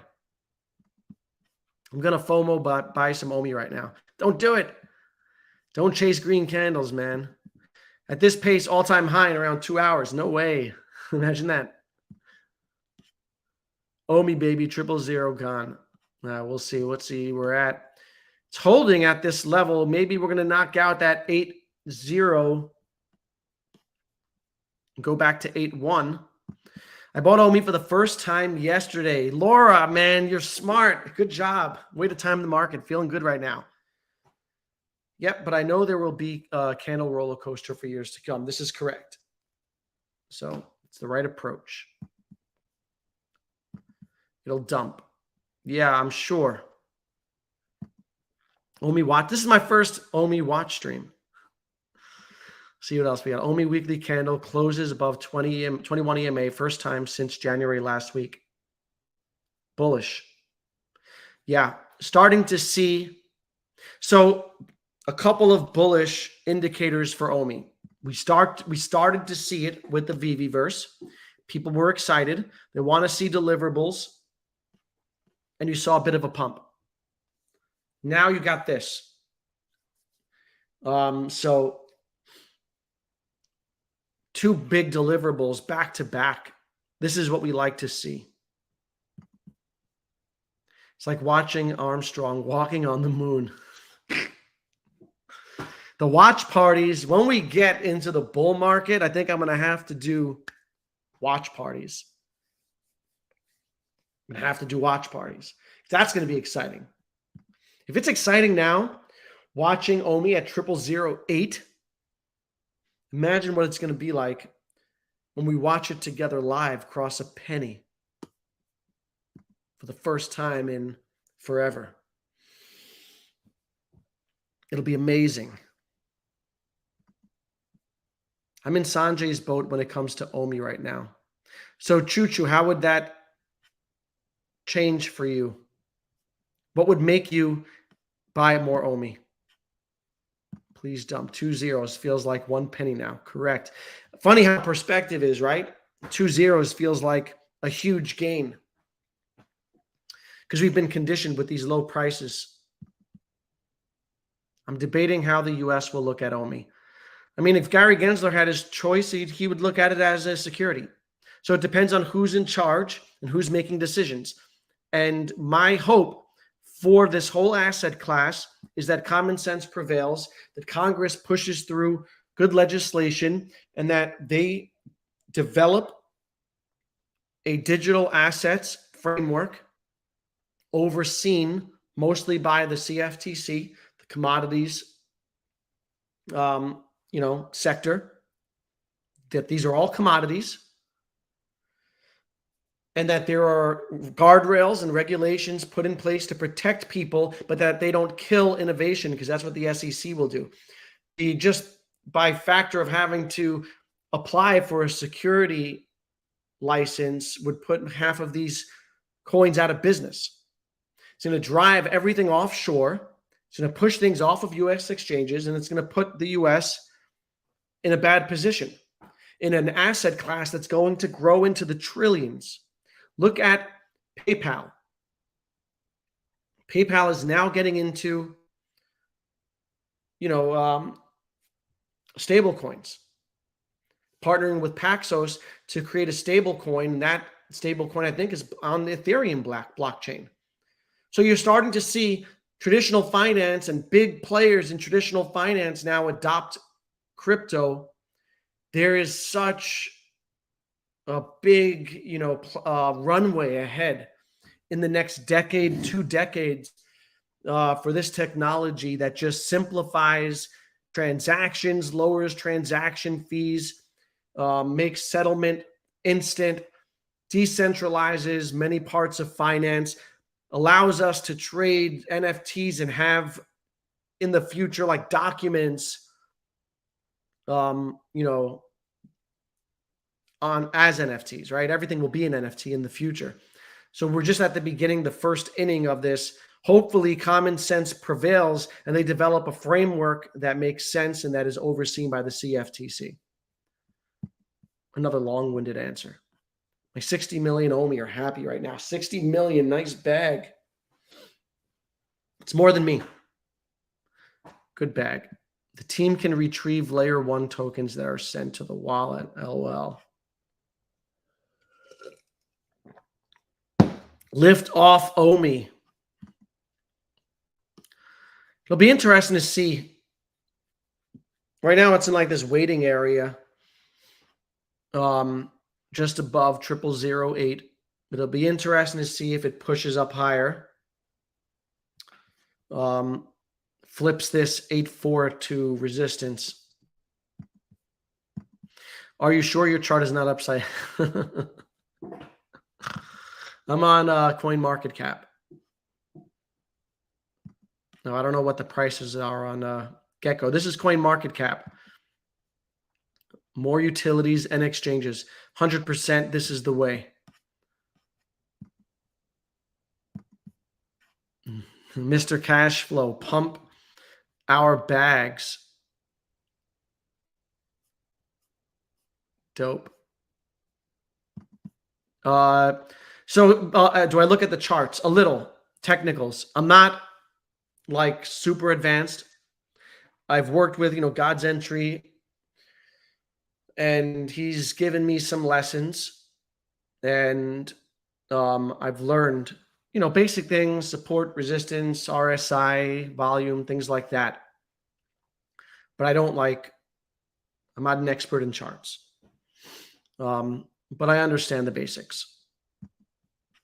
Patience is one of the most important keys to success. Correct. Specifically in investment, patience is everything. So many people are right about their investment, but they're wrong about the timeline for the investment. And, you have to have patience. You have to work through the FUD and your sentiment changes, right? And we see sentiment shift from euphoric and overly positive to bearish. And when it's bearish, it's important to keep in mind that sentiment changes fast. And we're starting to see that. And then it feels good again. But it's hard to hold and buy when it doesn't feel good. And that's why patience is important, as is experience. Because once you have experienced it, so for me, I was around in that 2017 cycle and I was buying Bitcoin, Ethereum, XRP, and I didn't have as much conviction as I have today. And so I left the space, right? And if I had that conviction and I had that patience, I would have taken advantage of the opportunity to accumulate during that time, during that bear market. The good news is that we're here in another bear market. And now with that experience, I've learned to have patience, as Crazy Dan says, and I've learned to just accumulate DCA and then wait. And if I'm right long term, I'll be okay. And if I'm wrong, I'll also be okay, because I'm not like, I'm not doing anything that is foolish, right? I'm staying within my means. And what's going on? Wyoming pump. Yeah, they rolled out. They said that they talked about utility dropping. OMI utility in terms of staking OMI for MCP. All right, what else we got? Reese is selling foot picks. Cut it out, Justin. I like Reese. Foot picks. That's funny though. Are we going to the moon? Not yet. Don't get euphoric. I'm sure it'll sell off. My Collectibles in the house. Great timing. What's up, buddy? My Drophead NFTs are rewarding 30K OMI tomorrow to winning members. Nice. Go over there, because that 30K OMI in My Collectibles giveaway is worth more today than it was yesterday. Become a member. I became a member at My Collectibles. He's a member to my platform, to my channel. Appreciate you and your support. But My Collectibles gives away OMI every week to his members. And I'll be doing giveaways also on my channel for members who support the channel.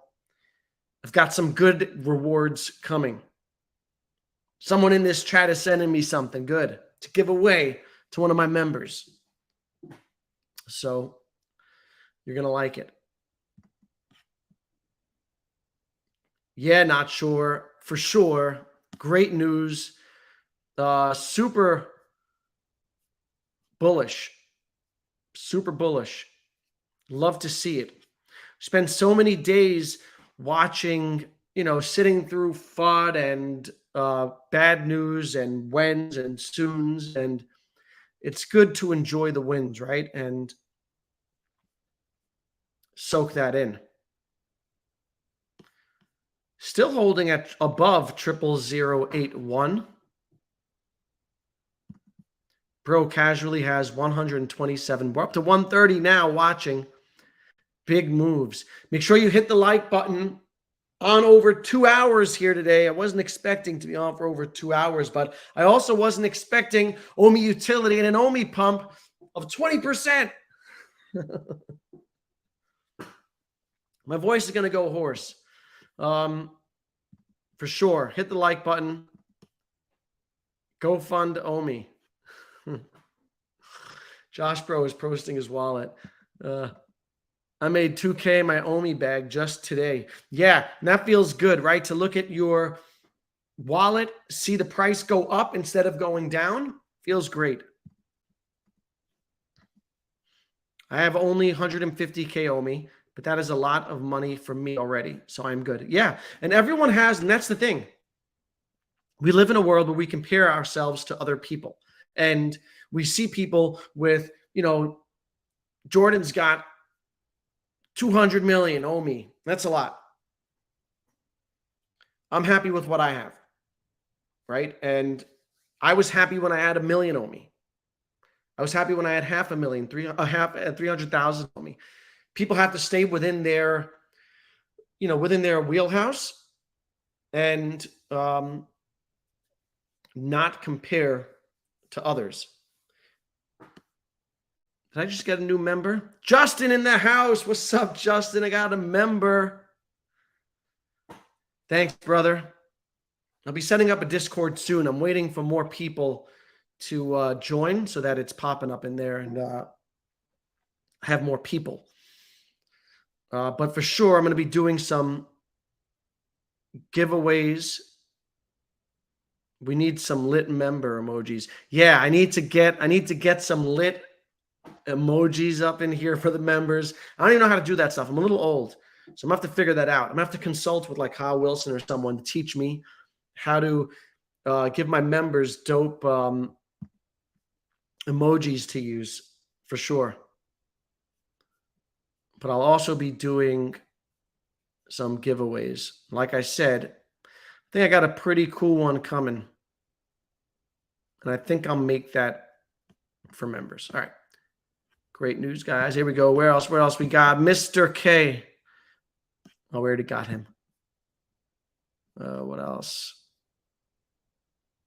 Buying Omi is a real barrier. It's not easy and very complicated, especially, yeah, I live in New York also. So the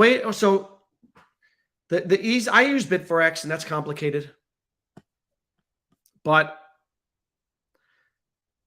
the other way to do it is MetaMask.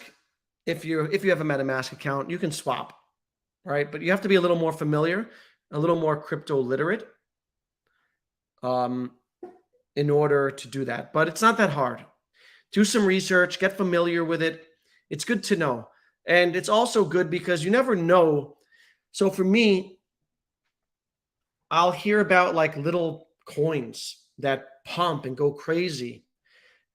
And by the time I position myself by like getting into the right app, because in New York, I have no access. So by the time I go through the steps of getting positioned to buy the coin, I've already missed it. So what I did was I did my due diligence, learned how to use a VPN. I learned about small exchanges. I set up accounts just so that I'm ready in the event that, something happens. So it's always good to learn new things and get ahead of the curve. And so a little complicated in New York, but take some time. And for now, it's better to buy it when it's complicated, because when it's easy to buy, chances are the price will be higher. So there's that point also.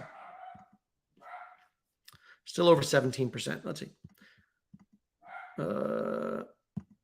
The article doesn't say much about the gold and silver tickets, correct, or Veveverse land. Just says correct.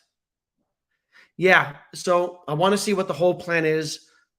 I hope that they're not bastardizing the original OUP. It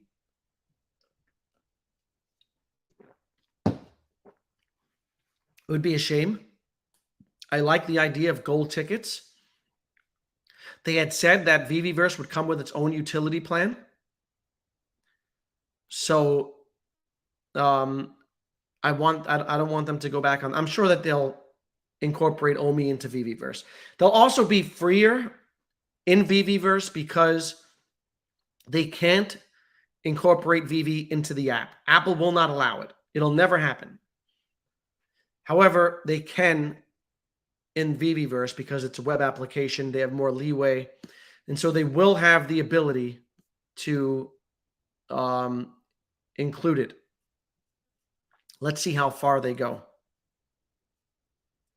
Right? I always reserve judgment until we have something. New York has problems in the past, I think.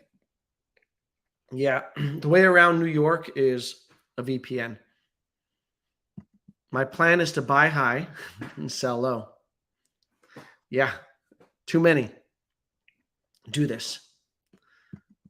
Mr. Cashflow, that might just drop an exchange soon. Can you imagine if they dropped in a big exchange soon, like Binance? That'd be sick.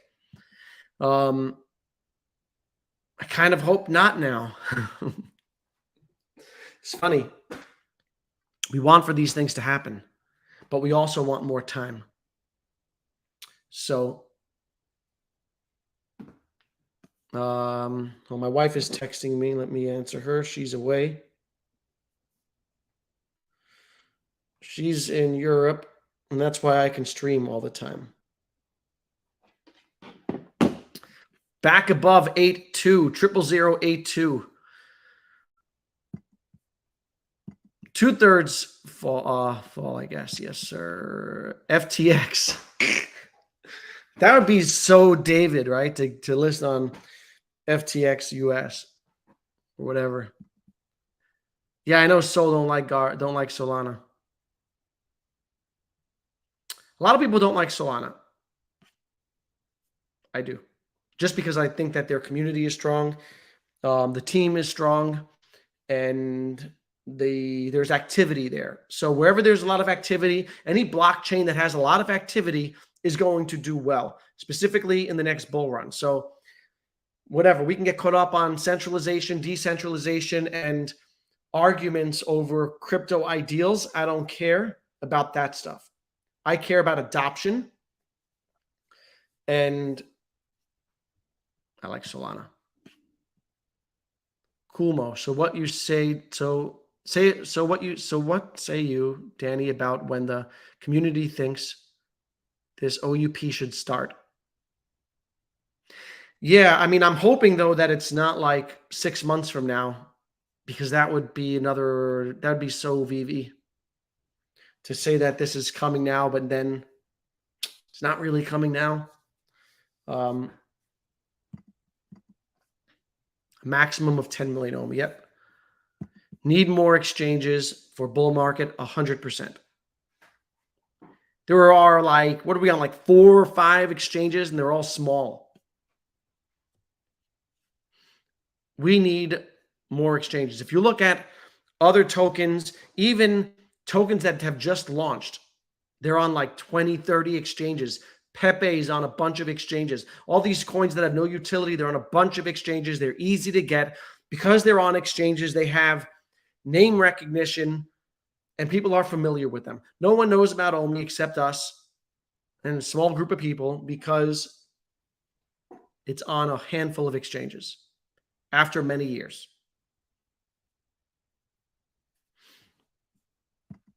PayPal's coin is risky. Correct. That's very highly centralized. What I like about the PayPal thing is that it's showing the path forward for the whole crypto space. And crypto is going to be adopted by everyone, right? All these big companies. And what are they going to build on? They're going to build on Ethereum. Maybe they'll build on Solana. See down here, SoCal says Star Atlas is on Solana. I think it's great. That is correct. Star Atlas is a great game on Solana. Gaming industry is going to be transformed, and it's going to be linked to the blockchain. And so that's why I like the PayPal thing, is because it's a step also in that direction. But I would not touch the stablecoin. Yeah, that's when Don N is going to be buying Veve for Veveverse. PayPal uses a type of new account abstraction, so they don't use regular transactions. Yep.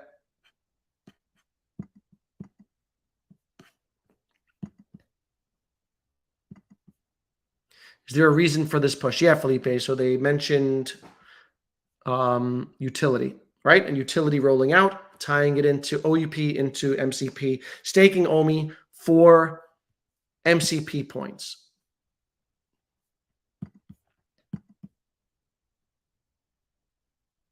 Yep, OMI is around the corner for integration for Veve. Seems that way. And it seems like ever since like Mitch came on board and they grew their staff, that they've been hitting a better cadence. And that's going to continue,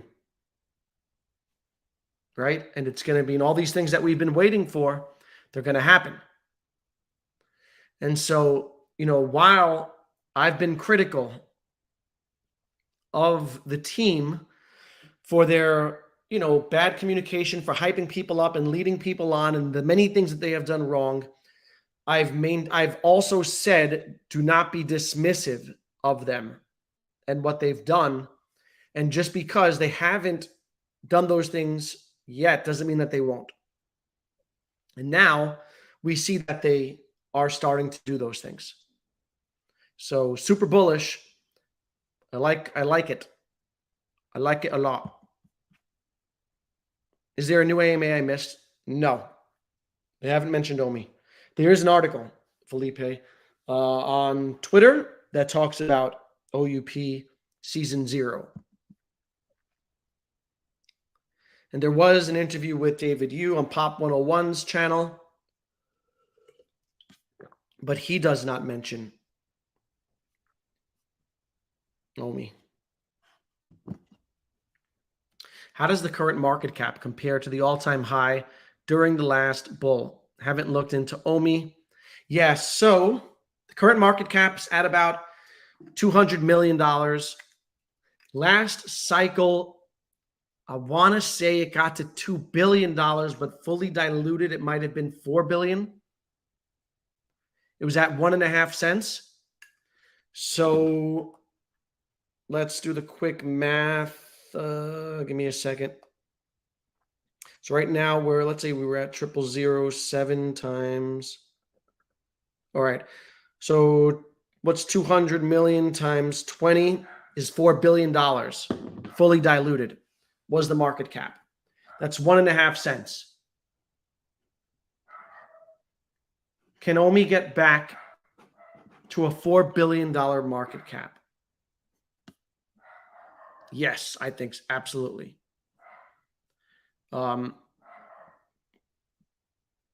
Because look at when I look at comparables like Mana and Sand, and these are, if you watch my videos, I've talked about like comparables.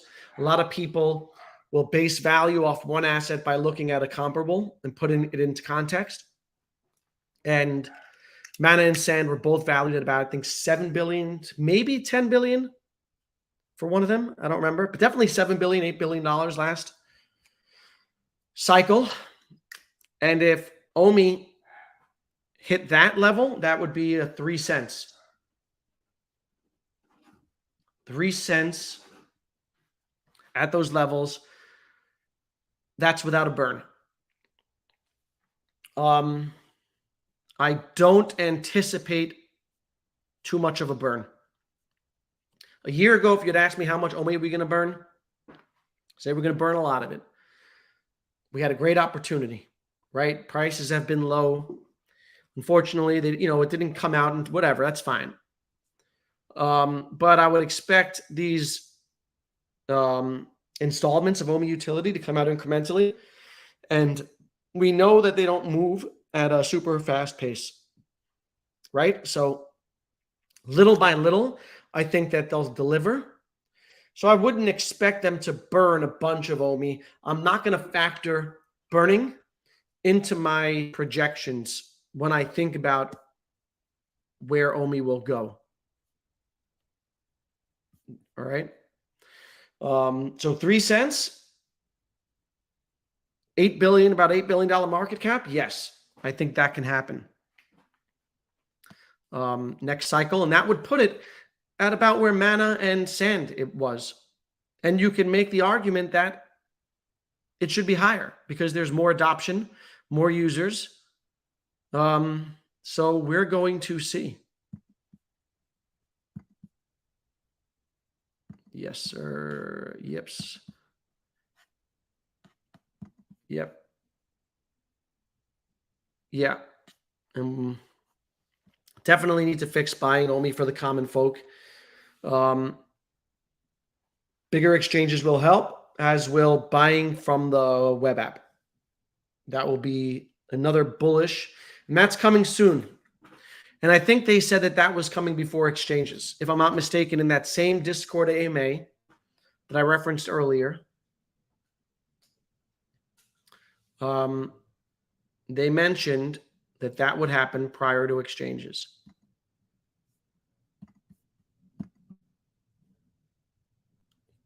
Blase uses OKX, super easy. SoCal, $10 million only at all-time highs would be 100K rewards. Nice. Not sure if you have that in the US. That's OKX. I got 10.2 million in my bag, stacking and waiting patiently. Yep. So yeah, if you have a certain target in mind, DCA is the way.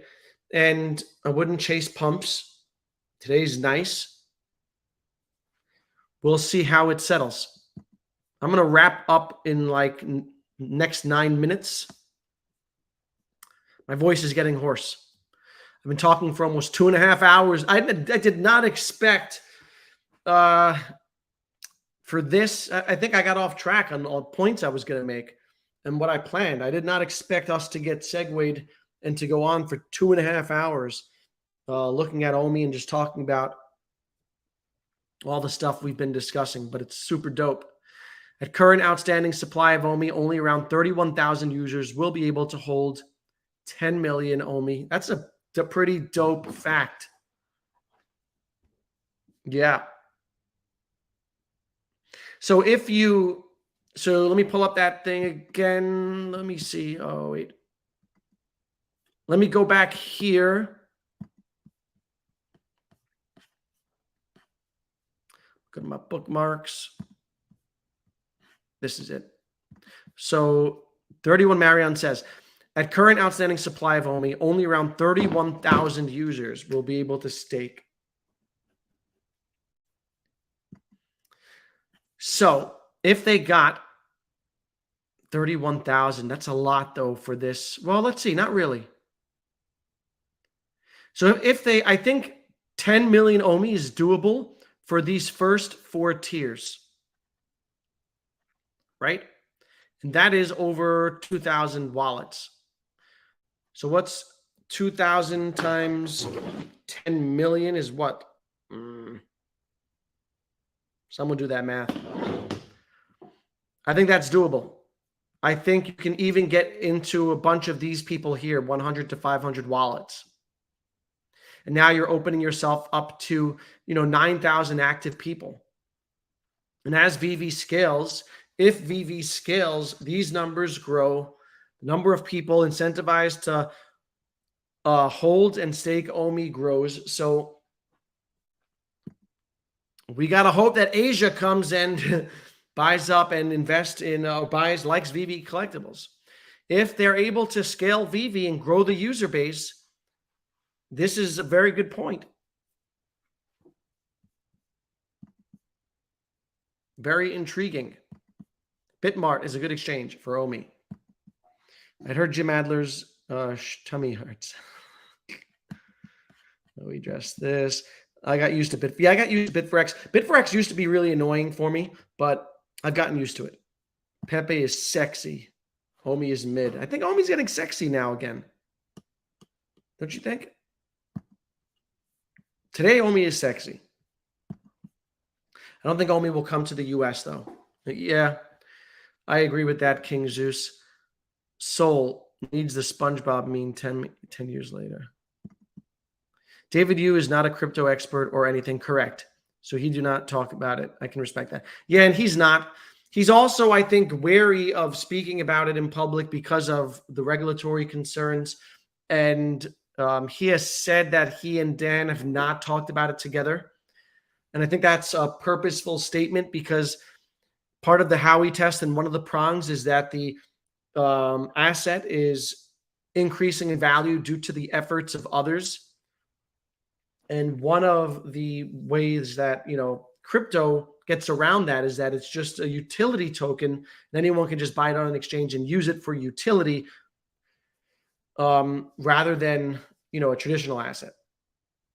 But that is one of the reasons why David doesn't talk about it. For people who say that David doesn't care about it, I've never agreed with that, because he is so financially incentivized to care about it, because he owns like 20 billion. And so does Dan.